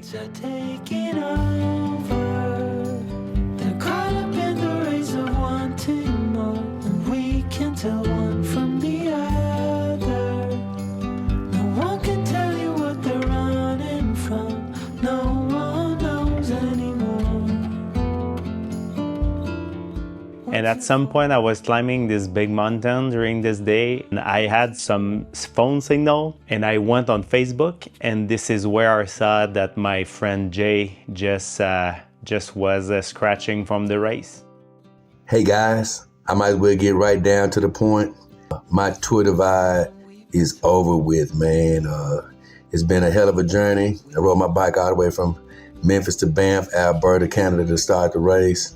Truth be told, I haven't really enjoyed any of the time that I've been on a bike because it's just been so much life or death involved. But it's all the things in between that has made the Divide special. It's crazy. I'm already feeling the calling to come back. But you know what? I did something amazing. I chased my dream and I tried to make it become a reality. And I pray that all of you continue to chase your dreams and make your dreams become a reality as well.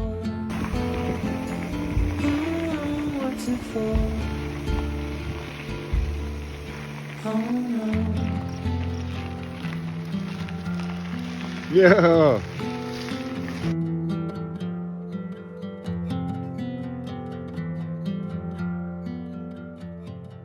Je suis arrivé hier après une journée éprouvante, je veux dire, à cause de l'altitude, manque d'eau. J'étais complètement pété, mais je voulais me rendre au Brush Mountain Lodge, qui se situe au Colorado. J'ai traversé enfin le Wyoming. Je suis rendu au Colorado et je voulais arriver ici. C'est un endroit mythique pour les backpackers du Tour Divide. Mais ce qui a été encore plus cool, c'est que j'ai vécu un des plus beaux moments, je pense le plus beau moment du voyage.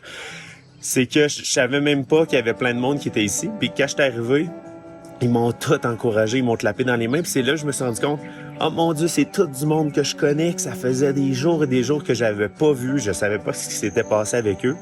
Dont mon ami Matt qui s'était strappé la tête.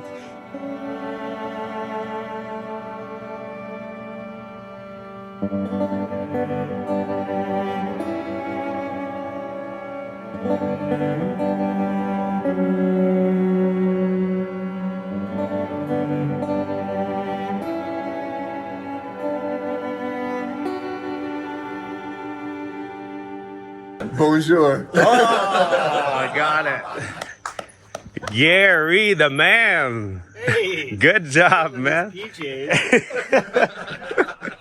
Thought you'd be long gone. Good job, man. Good job. Dave! Good job, buddy. How's it going? How are you, man? Oh, nice to see you, buddy. You catch up? Ah, eventually, yeah. Now I've got a bike that works. Yeah, good job, man. I gave you sunglasses away. I had them for about 2 days.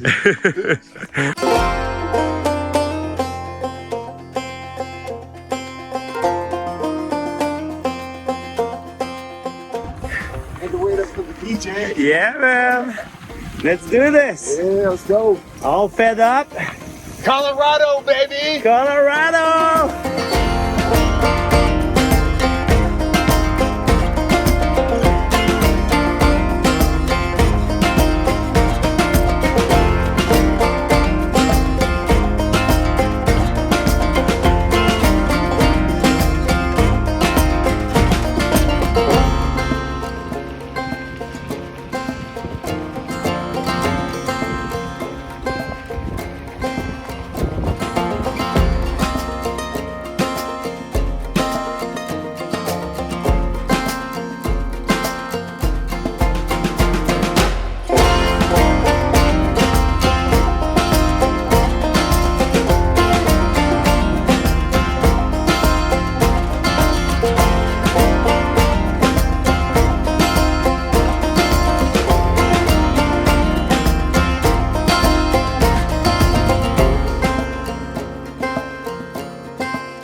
All right, rain gear's on. It's raining.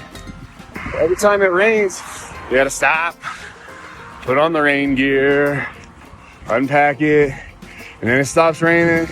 You get hot, you gotta take it back off, pack it back up. It just cuts into time little by little. I gotta blame it on the rain. It's falling, falling. Je pensais pas devoir traverser une rivière la nuit, esprit, ça n'a aucun sens.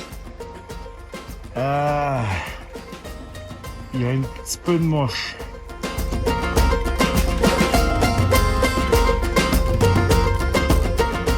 Bientôt ce soir, je vais être à Silverthorne.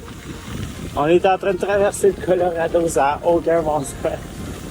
Je viens de vivre mon moment le plus sketch du voyage. J'en ai encore le shake. Mais là, il y a un gars qui est venu activement du sens inverse de l'autre voie. Puis il est venu me frôler avec son miroir. Il est venu dans ma ligne. Puis je suis sur le bord de la route, je fais mes petites affaires. La route est large pour 4 chars. Fait que c'est pas les ours le problème, c'est pas les cougars. Quand je suis dans le bois, là, et que je suis plus heureux, méchant malade.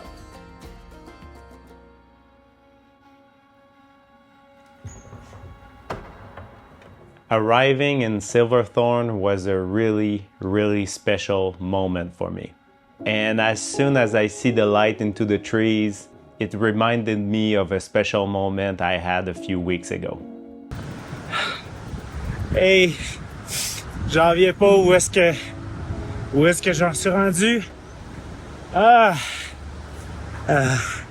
Les 2 derniers jours ont été abominable, là. Ça a vraiment pas été facile. J'ai tout eu, j'ai eu des souris dans mon sleeping bag. On a monté des côtes de 20 km à 7%. My God, j'ai traversé une rivière la nuit sans lumière, j'avais plus rien. J'ai été pogné dans un orage électrique. Mais j'arrêtais pas de m'accrocher à l'idée que j'allais arriver à Silverthorne Puis pourquoi c'est important pour moi, c'est que là, quelques semaines, on est venu ici en famille, en vacances. Puis c'était ici qu'on a croisé le chemin du Tour de Vide, puis j'en revenais pas. Puis je me disais, à un moment donné, je vais me rendre ici. Puis j'avais dit à Sean et Jake, j'allais tout faire pour me rendre ici. Alors, Sean, Jake, si vous écoutez ça, papa s'est rendu ici en Belgique. Vous savez exactement où est-ce que je suis. La piste lave est juste là. Là, il commence à pleuvoir, je m'en fous. Je suis juste tellement content d'être ici. My God. Quel défi. Quel défi. J'ai failli m'évanouir encore aujourd'hui à cause de la chaleur. Il faisait comme 36 degrés. Ah. Ah.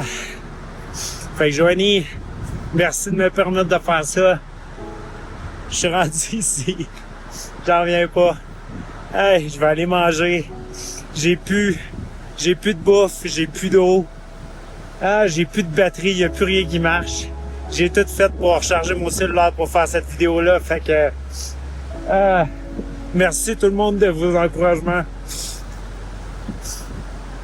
Ça m'aide vraiment beaucoup. C'est vraiment pas facile. Bon, il n'y a aucun moment que j'ai voulu abandonner.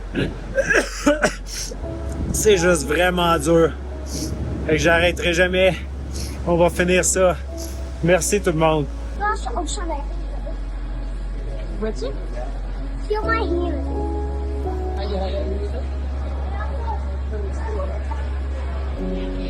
C'est ça, race spot!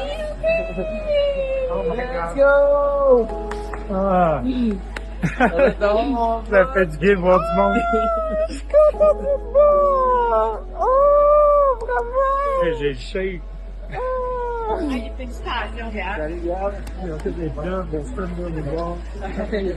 Merci d'être là.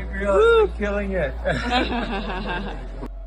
My Quebec friends just so happened to be in the same area, kind of the same city, the same day I arrived with my bike.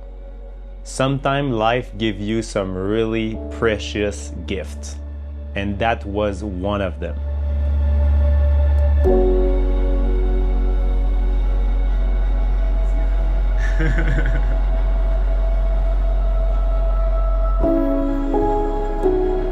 Keep going.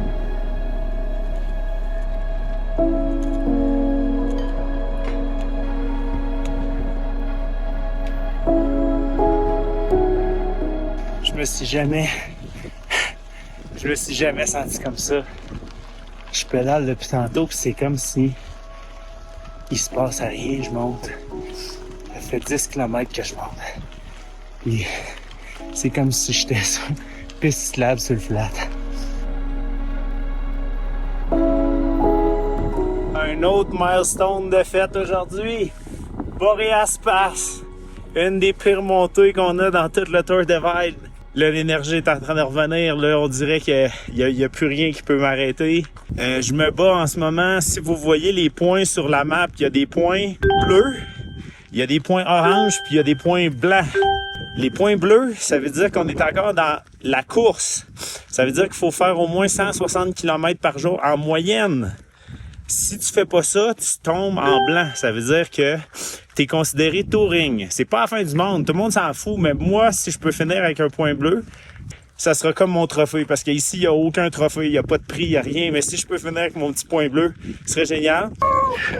Look at this athlete!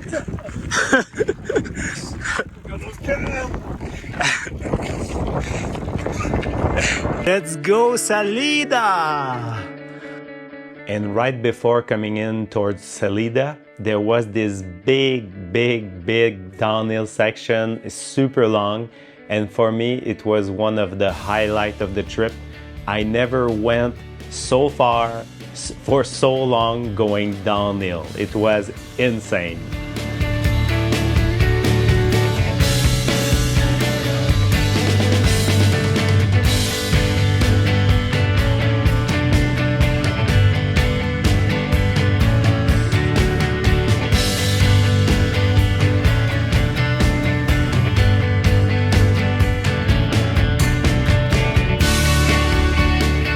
tout ce qu'on peut faire pour aider le bicycle, il faut le faire parce que après ça, on paye pour.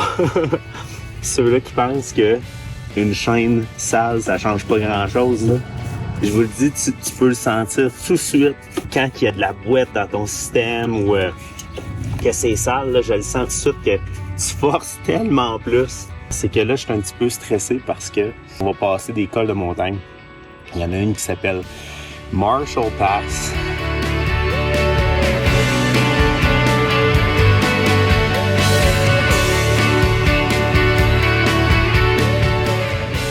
During Marshall Pass, I pushed so hard on my pedals because of the headwind that I started to have some Achilles tendon pain. Even though it was painful, I kept pushing, saying to myself that once at the top, when I'm gonna go down, it's gonna be so worth it.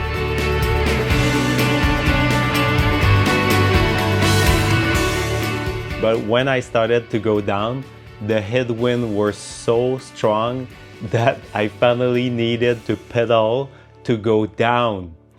I was so pissed, so pissed that I started to swear out loud and I was screaming, and I even took my bike like this, the front part, and just smashed it on the ground. And I smashed it so hard that I thought I would break something, maybe the suspension or the front wheel, but it made me feel better.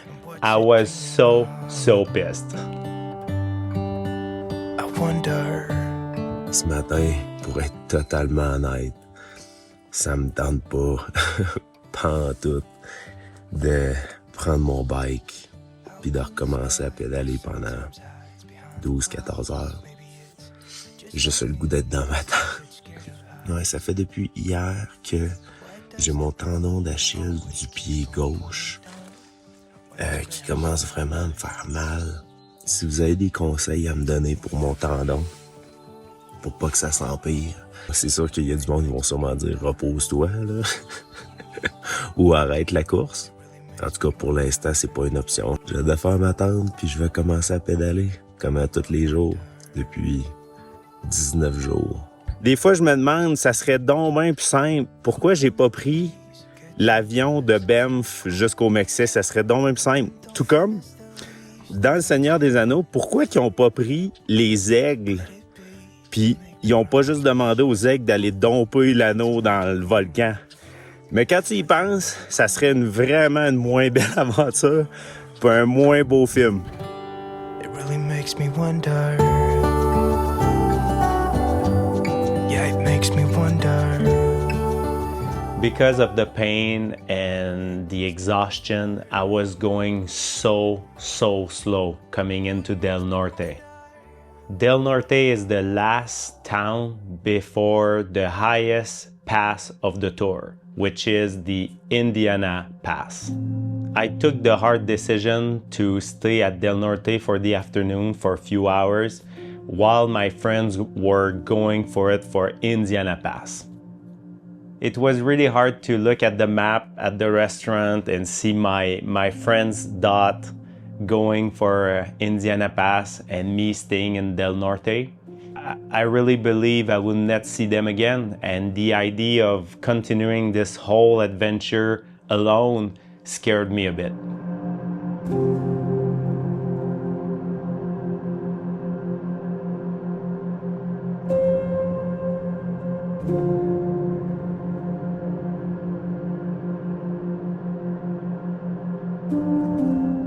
Je viens de monter Indiana Pass.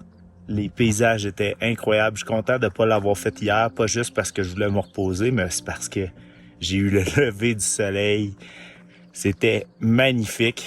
Oui, c'est dur, mais je vis la plus belle aventure de ma vie.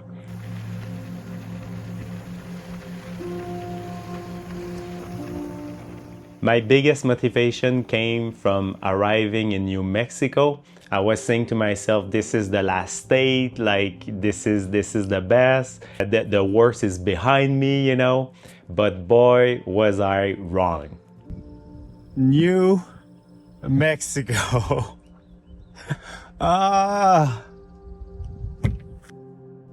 The year 2024 was the first year that the route planner of the tour had the brilliant idea of making the Tour Divide even harder than in the past. And this is why they make us pass through 3 CDT sections during the tour. The CDT means Continental Divide Trail, which is a hiking trail. All of those sections are in New Mexico, and for me, the first CDT section was, of course, the hardest. I think there's no word or images that can show you how hard this part was for me. Maybe it's doing some hike-a-bike with my 70-pound bike in sharp rocks. Maybe it's the heat and exhaustion riding my bike every day for the past 3 weeks. Maybe it's because I missed one of my key resupply right before entering the CDT. Maybe it's because I was alone and I had some error on my map and I didn't even know how long this section would be. But what I can tell you is this section challenged me like never before.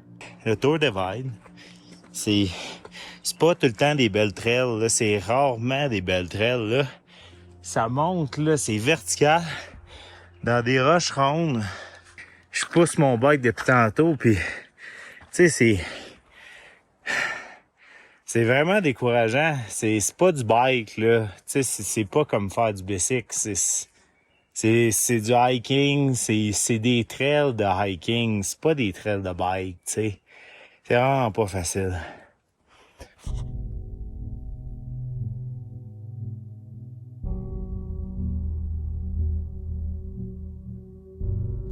I was so exhausted, I just put my tent at my 100 miles day mark. I was looking at the GPS and I was like, when it hits 100, I just sleep there. When I woke up in the morning, my hands were shaking, my feet were shaking, I was exhausted. The only thing I had for breakfast was 1 can of Mountain Dew and a few Oreos. And this is the last thing I had to eat. At this point, I haven't seen another human for the past 48 hours. Et là, on est sur le bord d'un ridge. J'ai failli me péter la gueule là-bas. Je me dis, si moi, j'ai failli me péter la gueule, il y en a qui vont se péter la gueule. This day has gotten worse, as if it could. Just took a pretty big crash. It's been muddy and slipped out on some mud and lost my front wheel. Kind of landed on my wrist and my knee, and I'm pretty sure my wrist is broken. Unfortunately, I'm on a very technical single track section of the CDT trail. Can't imagine riding another 700 miles on this. It's just like fully stiff and super painful. That's what's going on. It took me 3 hours to do the first 9 miles of the day. Hey, j'enregistre parce que je veux avoir un souvenir de ça, mais je pense que c'est la journée la plus tough. La plus tough que j'ai à date, c'est la 22e journée. Je me suis levé un matin. J'avais les mains qui shakaient. De fatigue ou de... Je sais pas. C'est vraiment pas une journée facile. At some point, I was so tired and so exhausted of all this that I just sit down on the ground into the mud, and I was looking around and not able to move, and my hands were shaking, and I was a bit disappointed about myself. Not because of my performance, let's say. I was disappointed because I was starting to have those thoughts in your head that I was saying to myself, you're not made for this, you're not good enough, you should have never started the race, you should have never started this project. Those kind of thoughts that you can have with yourself, it's the worst thing that can happen. A lot of the worst thoughts and the worst thing we can hear in our life is the things we say ourselves. and the loop we have in our minds that you can repeat bad things and hard things to yourself over and over and over again. And when I was going through a phase of depression in 2010, this is the kind of thoughts that I was having. You start to feel that life is not for you, you don't deserve it. It's made for everybody else but except you. And I come from a really, really simple background, and we didn't have much when I was younger. My two parents did everything they could to raise us like they could, me and my two sisters. And when you don't have much, you start to believe that you don't deserve much. It's for everybody else except you. And what changed everything for me was my bike. When I started to ride my bike, I became somebody. And I started to learn that the best thing in life are the things that you cannot buy with money. It's your dedication, it's your hard work, and I learned that the best moment of my life, the most memorable moment of my life was when I was struggling and I was getting over obstacles. This is when I was the more happy. It's all I know. It's all I know that riding my bike, this is how I found new friends and new adventures. And I learned that life can be really, really exciting. So I was laying there thinking about my life, and I came to the simple conclusion that even if you want to quit, let's say you want to quit, you just don't want to be there anymore. You have to keep going. Even if I say, oh, I quit right there, I'm finished. I finished the race. I don't want to do this anymore. You still have to take your bike and get out of here. So that's what I did. Là, j'ai arrêté à une rivière pour me caler de l'eau. Il faut m'enlever la faim un peu. Je suis vraiment faible, là, il fait chaud. J'ai plus de bouffe. C'est vraiment... c'est la pire journée, je pense, à la date du voyage. On est journée 22, j'essaye de me rendre à Abikoué. Et là, je vais tout faire, je vais y aller mollo, mais il faut que je me rende. Il n'y a aucun autre moyen. As soon as I was able to charge my Garmin InReach a bit, because my cell phone was dying, my Garmin InReach was dying, everything was dying. As soon as I was able to charge it with my Dynamo Hub, the first thing I did was to contact one of my friends over the InReach satellite services, and I asked him, my friends who were like a day in front of me, like, where are they in the race? And he's saying they are 8 miles away on the road. I was like, I cannot believe that. I was saying to myself that I'm so bad, I'm so slow, I'm not made for this. And when I get out of the wood, I realized I was one of the fastest of my friends to do this freaking section. And I could not believe it. I was like, oh my gosh, all the thoughts in your head that you had, and it's amazing what your mind can do for you. It can be bad, can be good. But in this situation, I went out of there and I was so happy because a few hours later, I will be able to see my friends again.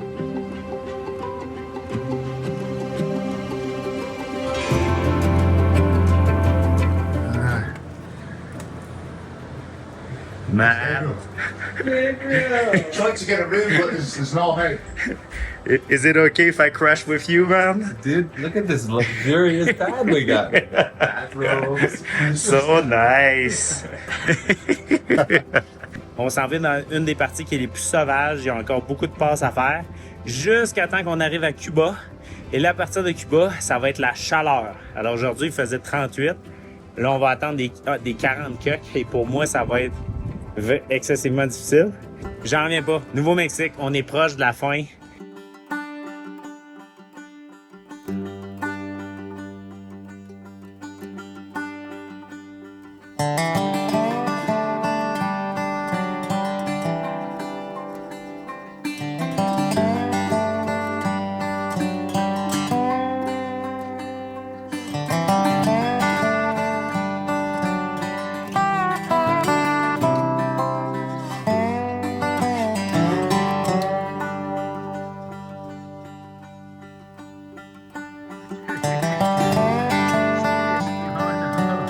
Ça fait 6h30 qu'on pédale pour 45 km de montée, 1215 mètres de dénivelé positif. Je me sens mieux que la première journée. Alors, est-ce que c'est de l'acclimatation à l'altitude? Je pense que nos têtes sont rendues en acier, en titane, puis comme dirait Sean et Jake, peut-être en diamant. The highest point, we will never come back here, man. That's hit his knee, eh? Oh no. Yeah, had a fall. We, of course, all stopped at Cuba, New Mexico to get our only McDonald's of the tour. And it was so good. On essaie de grinder une couple de kilomètres jusqu'à la fin de la journée. Dave, il arrête pas. Dave kept having trouble with his bike. Now it was his rear tire leaking. We tried everything to help him, but it was still leaking. Also, his bottom bracket was making the worst noise ever.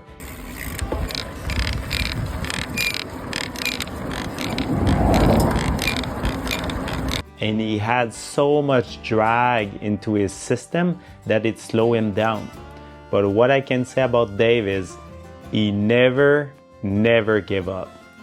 I'm so proud of you, Dave.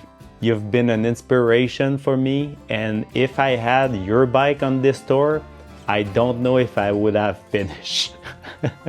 Yeah, it's my bike's actually going. It's actually working for a change.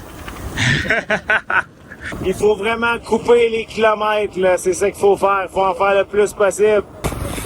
Dog. Hey! Hey! Hey! Hey!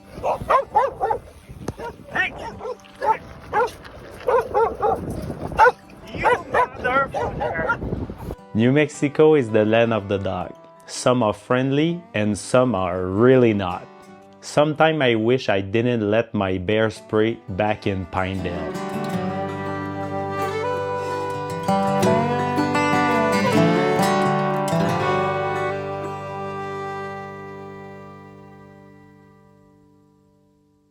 Bonjour tout le monde, là ça vous montre la réalité. Dave est en train de se préparer, il est allé aux toilettes. Tout le monde est pressé. On a dormi en arrière d'une station-service. Ils nous permettent de dormir ici, c'est incroyable. Et là, la course est lancée. Le Broom Wagon qui veut transformer mon point bleu en point blanc est en train de nous courir après.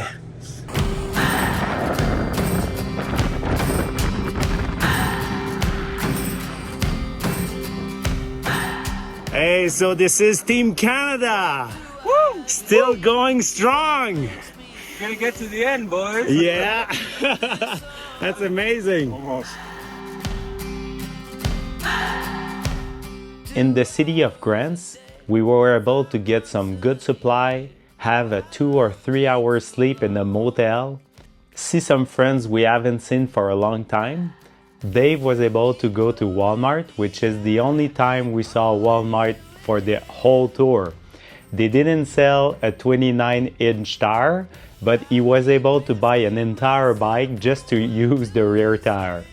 He ended up giving the rest away to a Walmart worker outside.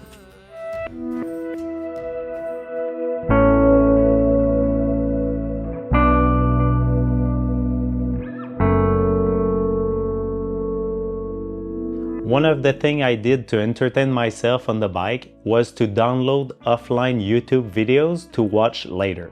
That day, I downloaded one of Ryan's Van Duzer video that he just uploaded. I was watching your video yesterday while pedaling at night, you know. I was like super inspired and like emotional and stuff. And I started laughing so hard. Do you know why? Because I realized like this guy stopped the race, had some break, came back home, took 2 weeks off, edit his video, go to see the doctor, like have a reflection on his own life and stuff. And I'm still freaking pedaling while watching the video. How funny is that? Take care, buddy. I'm gonna keep going. Everything's gonna be okay. I'm grateful that I'm home early because I get to celebrate the 4th of July with my family and friends. Whoa! Let's go, Pytown! On our way to Pytown at night with Matthew, we were in the middle of nowhere, and I asked Matthew for a few minutes if we could stop and just close our lights on our bikes. And for a few minutes, we were able to see the biggest spectacle of stars I have ever seen in my life.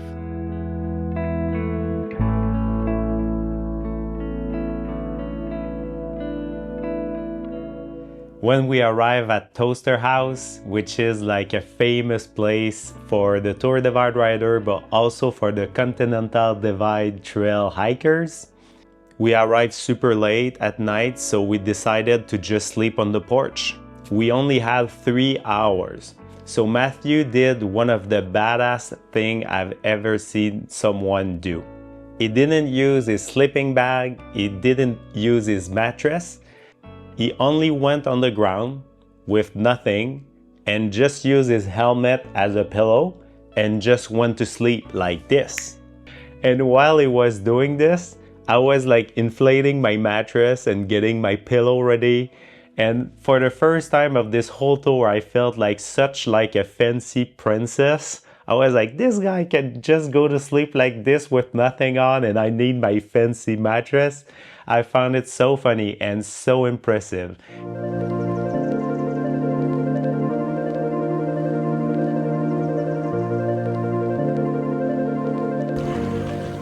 Dude! Here's a go, man. How is your bike? You got a different yeah. Nice tire. Tire's great. Yeah. On our way to Beaverhead that day, we came across a lot of locations that was supposed to have water, and there was nothing. It was so hot. It was so hot outside. While Matthew and we were trying to get some shade under a little tree in the middle of nowhere, we came across a rider we haven't seen for more than 2 weeks. It was Mason.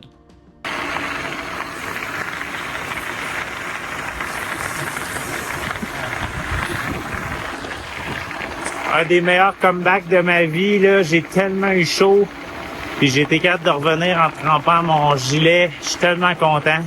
Puis là, on descend comme des malades, on s'en va chercher de l'eau.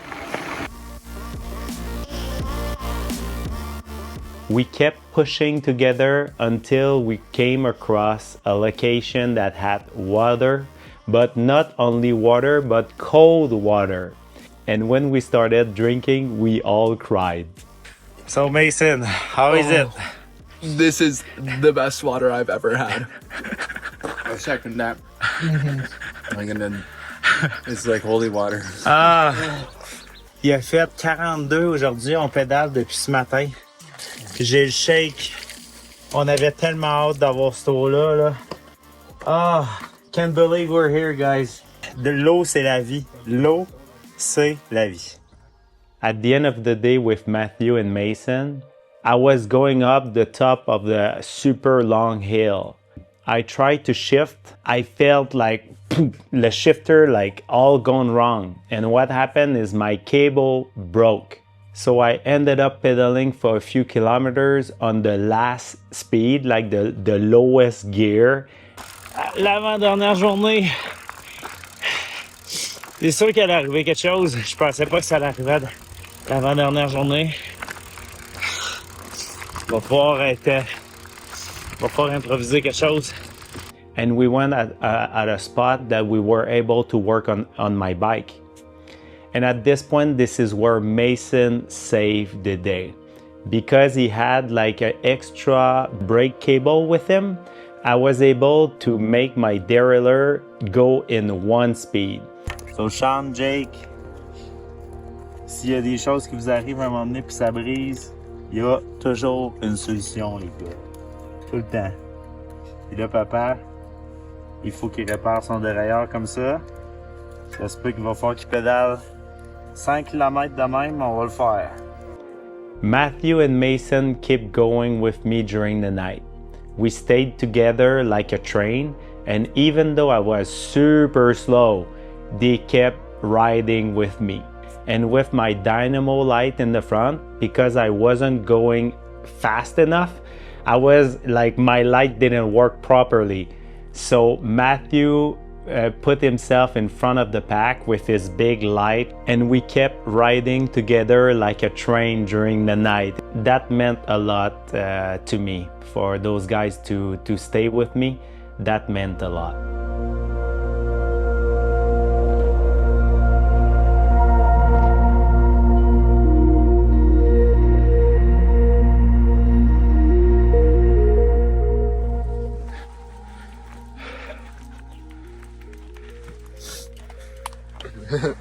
Mason. Yeah. Dude. Came on the day that you needed him. Dude. Totally. My goal was to get to Silver City before the bike shop closed.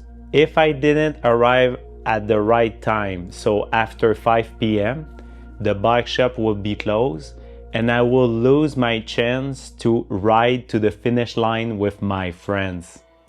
So again, I pushed myself to the limit and I did one of the most impressive things I have ever did on a bike. 85 kilos pour me rendre à Silver City. Let's do this. I said to myself, what I can do is go as fast as I can going downhill. Ça fait 2 fois que je dis bye à Mason. Merde. En me disant que c'est la dernière fois que je vais voir. I ride for my life. I ride like it was a downhill competition. And when it was on the flat, I just ran on the side of my bike to keep the momentum going.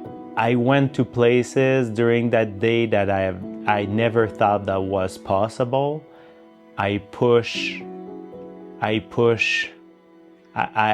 gave everything I had.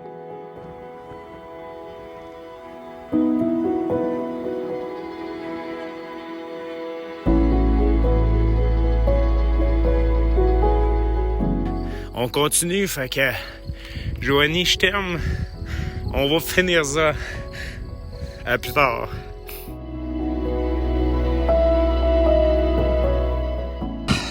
C'est tellement épique. On monte là-dedans dans les roches. Je vais finir cette patente-là. Peu importe comment je vais le finir, je vais le finir. J'avais promis à Sean et Jake que j'allais me rendre au moins à Silverthorne. Mais ce que vous savez pas, c'est que moi, je me suis promis à moi-même que j'allais finir cette affaire-là. Je vais le finir. Puis j'ai dit au gars s'il faut que je m'achète un autre bike chez Walmart, puis je le finisse avec un bike à 100$. Ou que je le finisse à la course. Je vais le finir. Through all those challenges, one of the things that helped me is visualization. I had this picture in my mind that I'm gonna have this picture on top of the mountain and I'm gonna print it and put it in my office. And for the Tour Divide, I reserved a spot on my wall in my office. And for 2 years, I was preparing for this race. I was like, I'm gonna freaking finish this thing. When I finish, it's gonna be a sunny day. I'm gonna be with my friends. I'm gonna print this picture. I'm gonna put it in the frame, and all my friends are gonna sign it. And when I was hanging there, I was like, this is not how it's supposed to end for me. And I'm happy that this whole CDT thing happened, because this is what I needed. If it was too easy, I would have not been satisfied. So that was the moment. That was the real test. L'avant-dernière journée, je vais me rendre à ce bike shop-là. Attends, on va prendre une douche, puis on finit ça. I arrived at the bike shop at 3 p.m. and they were able to fix everything on my bike. The owners of the bike shop were so amazing. They gave me a chair and apples to eat. It was like, I could not believe that I did this. And Matthew came a bit later and he was able to fix his bike also. And we were like, we could go in the desert and go for the last stretch and just finish maybe tomorrow morning or tonight, and that would be a 25 days race. And that was the goal I set myself 2 years ago. It was to finish this in 25 days. Technically, we could have done it. All our friends were still stranded into a storm back in the mountains. We were like, oh man, let's stay at the restaurant. Let's eat something. Let's have a beer. Let's go to the hotel. Let's wait for our friends to come. And tomorrow, let's finish all together.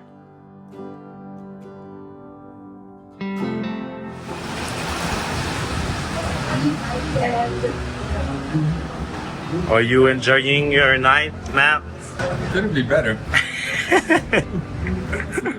At the hotel in Silver City, it was like, you know, those kind of hotel that water is like leaking from the walls. And I love it so much. It was an opportunity to clean our clothes, and my clothes have not been cleaned for like a few days. So I went downstairs and I said to the owner, treat this bag as a chemical weapon.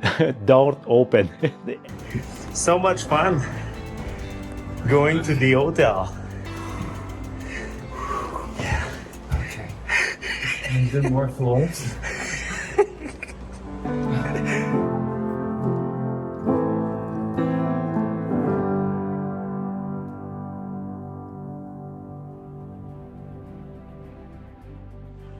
This is the day. This is the big day you've been dreaming about for a long, long time. And you're going to do it, and you're going to love it, and you're going to have so much fun. And when you get to that fence, you're going to cry tears of joy and tears of relief. And then it'll all be over, and it'll seem like a dream. I love you, man. You're amazing. Have a good one out there. Olé! Dernière journée. Dernière journée. Oh yeah. Today I'm filming a bit. The finish line.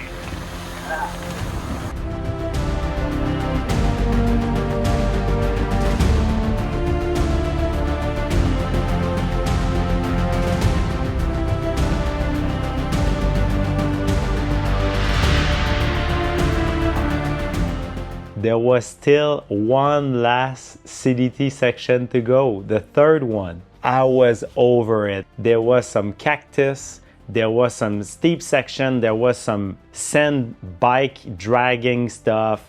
It was awful. It was so hot, so awful. When we get out of it, Kieran took a video of me swearing. I was so over it. I was like, this is not what I signed for. This is not cycling. This is not biking.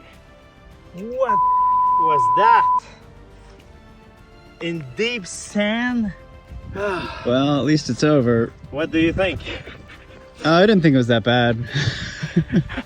I had like a few puncture into my tires. I never puncture my tires. I had a lot of spikes into my tire. It was insane. What a challenge. we were on our way to the finish line. I could not believe it. When I saw this little flag, like the finish line flag on my GPS, I realized that it's hard to explain. It's hard to explain, but it was one of the best moments of my life. Plus qu'à 20 km de la fin, je pense que c'est le temps de parler de pourquoi je fais un projet comme ça.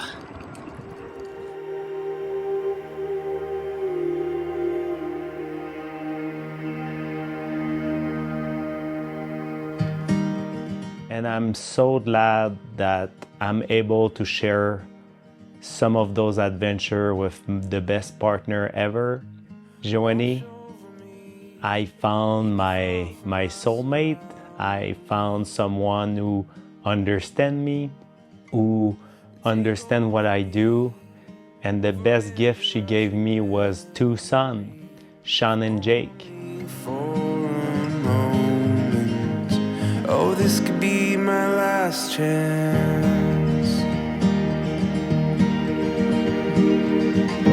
Sail on with me, up here we know we're safe from the crashing wind. And talk to me, fill my lungs with the air your heart is breathing. If only for a moment. Oh, this could be. Having children changed my life forever. My next goal became to inspire them to become the best version of themselves.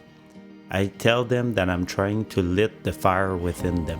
I don't care what they choose to do in the future, but I truly believe that if they have that fire, they can accomplish anything they set their minds to, and more importantly, find joy in something they love to do. If I can achieve this by showing them the way through the challenges I take on in my life, I believe I will have accomplished something truly meaningful. I've been thinking about the why of this project before, during, and after the event. Even to this day, sometimes I'm asking myself, why going through all this? This is kind of insane. I found new friends. I saw things that I have not seen before. I found new limits that I didn't know I could reach. And at the end of the day, I'm making an example for my kids. We are always saying to them that you have to eat well and go to sleep and have a good night of sleep and train and do your best and reach for your dreams and have the life that you want and work for it. But if I don't do those things, I don't think it's a great example. And for me to do the Tour Divide, it was a dream to finish the story of cycling of my life. That was a dream. And when people ask me in stores and restaurants, like, why are you doing this? And I said to them, I'm writing the chapter of my life, of the book of my life, and it's gonna be a good damn one. We only have one life. Don't waste it. Go for it. Achieve your dream. And even if you're scared, don't forget that you have to take a step forward and just go for it. And you will not believe where you're gonna end up after you took that first step.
Le grand jour est venu.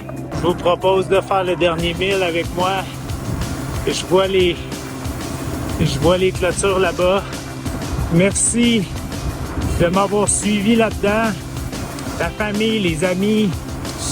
Vous avez pas idée comment je me sentais un petit peu moins seul dans les moments tough. Grâce à vous. 2 ans de préparation, de sacrifice, d'entraînement. Ça fait 2 ans que j'ai cette vision-là que je vais arriver ici. Puis que j'allais être en santé. J'ai accompli tout ce que je voulais de ce projet-là. Je me suis fait des nouveaux amis. J'ai aidé du monde. J'ai repoussé mes limites. Je me suis rendu où est-ce que j'aurais jamais pensé me rendre. Merci à tous mes amis aussi que j'ai croisés sur mon chemin. Ryan Van Duzer, Ryan Smith, Dave, Noah, Gary. Oh my God. Kieran, Mason, Matthew. Vous êtes les meilleurs. Un gros merci évidemment à mes enfants, Sean, Jake. Merci d'avoir laissé papa partir. Vous êtes bien occupés de votre mère. Merci mon amour, merci Joanie. Merci de non seulement de m'avoir permis de faire ça, mais de m'avoir encouragé. Et de, avant de partir, de m'avoir dit whatever it takes. Merci mon amour, c'est grâce à toi que je suis là. Je vais pouvoir enfin me reposer. Je suis tellement fatigué. Fait que tout le monde, si vous avez des choses qui sont importantes pour vous, des rêves, réalisez-les avant que ce soit trop tard. Moi, je réalise un rêve aujourd'hui. Après 25 ans de bicycle, je peux enfin clôturer un dossier de ma vie, du vélo. C'est enfin terminé. Et voilà.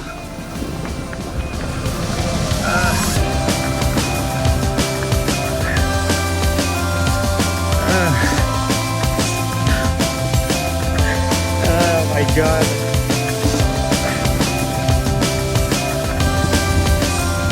J'ai rêvé à cette pancarte-là pendant au moins toutes les dernières semaines.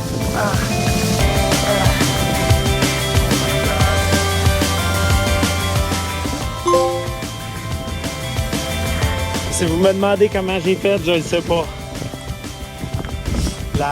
La force du mental, ça m'a toujours fasciné. Ça m'a toujours fasciné, puis ça m'a permis de me rendre ici. Mais si vous me demandez comment j'ai fait, je suis pas trop sûr de comment j'ai fait. Là, je vais pouvoir attendre mes amis Kieran et Matt qui s'en viennent. Je vais pouvoir les accueillir. Merci encore tout le monde.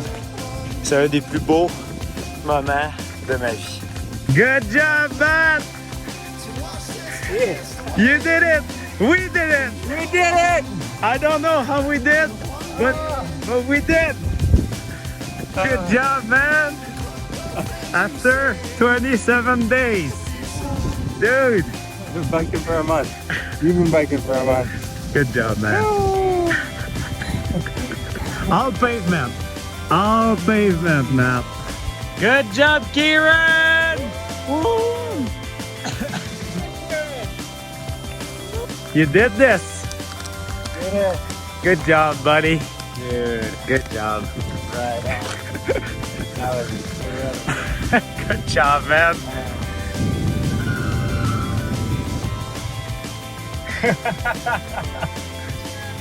Almost finished, dude.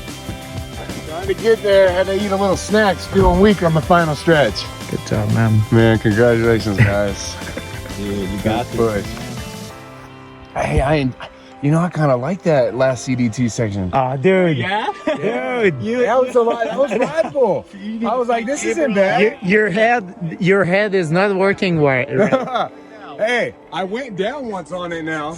I went down and hurt my arm a little bit, but I'm okay. And I was like, man, a lot of this is rideable. Oh, this guy's rocking. Nice job, man.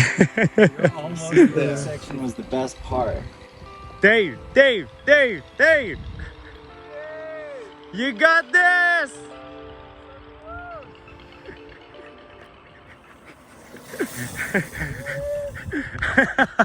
He's not stopping. I think he's over it. Yeah, sunny days, sunny days. No clouds in the sky, about to get away. Feels like it's been a freaking decade. Sorry, don't call me, cause I'm gonna be on break. Sunny day, make way. All the stress and doubt, yeah, not today. Feels like it's been a freaking decade. Sorry, don't call me, cause I'm gonna be on break. Got the Tropicana, fresh cut sushi on a platter. Brandy, Henny, it don't matter, shots till I drop. Gonna be 24/7, golden hour like a boss. And they say, yo, guess you got a 2 o'clock appointment for a champagne shot. Whoa, yeah. Gab. Let's go!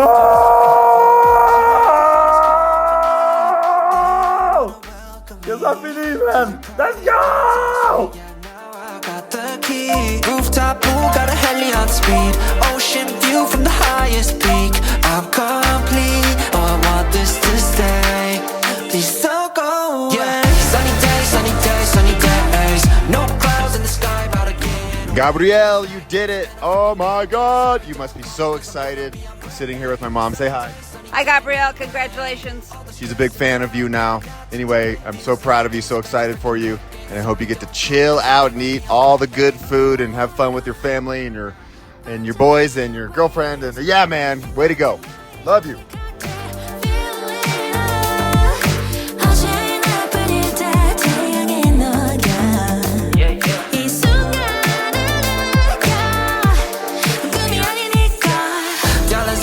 With my homies, eco-friendly, here we invite only positivity to this party. Don't want no drama with any bad karma. Got a lot of that in La Vida Loca, just wanna let it all go. Yeah, I can't say no when I'm this free. Don't wanna go home, oh I can't sleep. Weather's so nice, only got good vibes. Yeah, we here chillin' in paradise.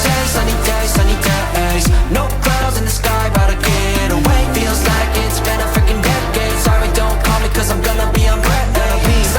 Sunny day, make way. All the stress and doubt, yeah, not today. Feels like it's been a freaking decade. Sorry, don't call me, cause I'm gonna be on break. Sunny days. No clouds in the sky, about to get away. Feels like it's been a freaking decade. Sorry, don't call me, cause I'm gonna be on break. Sunny day, make way. All the stress and doubt.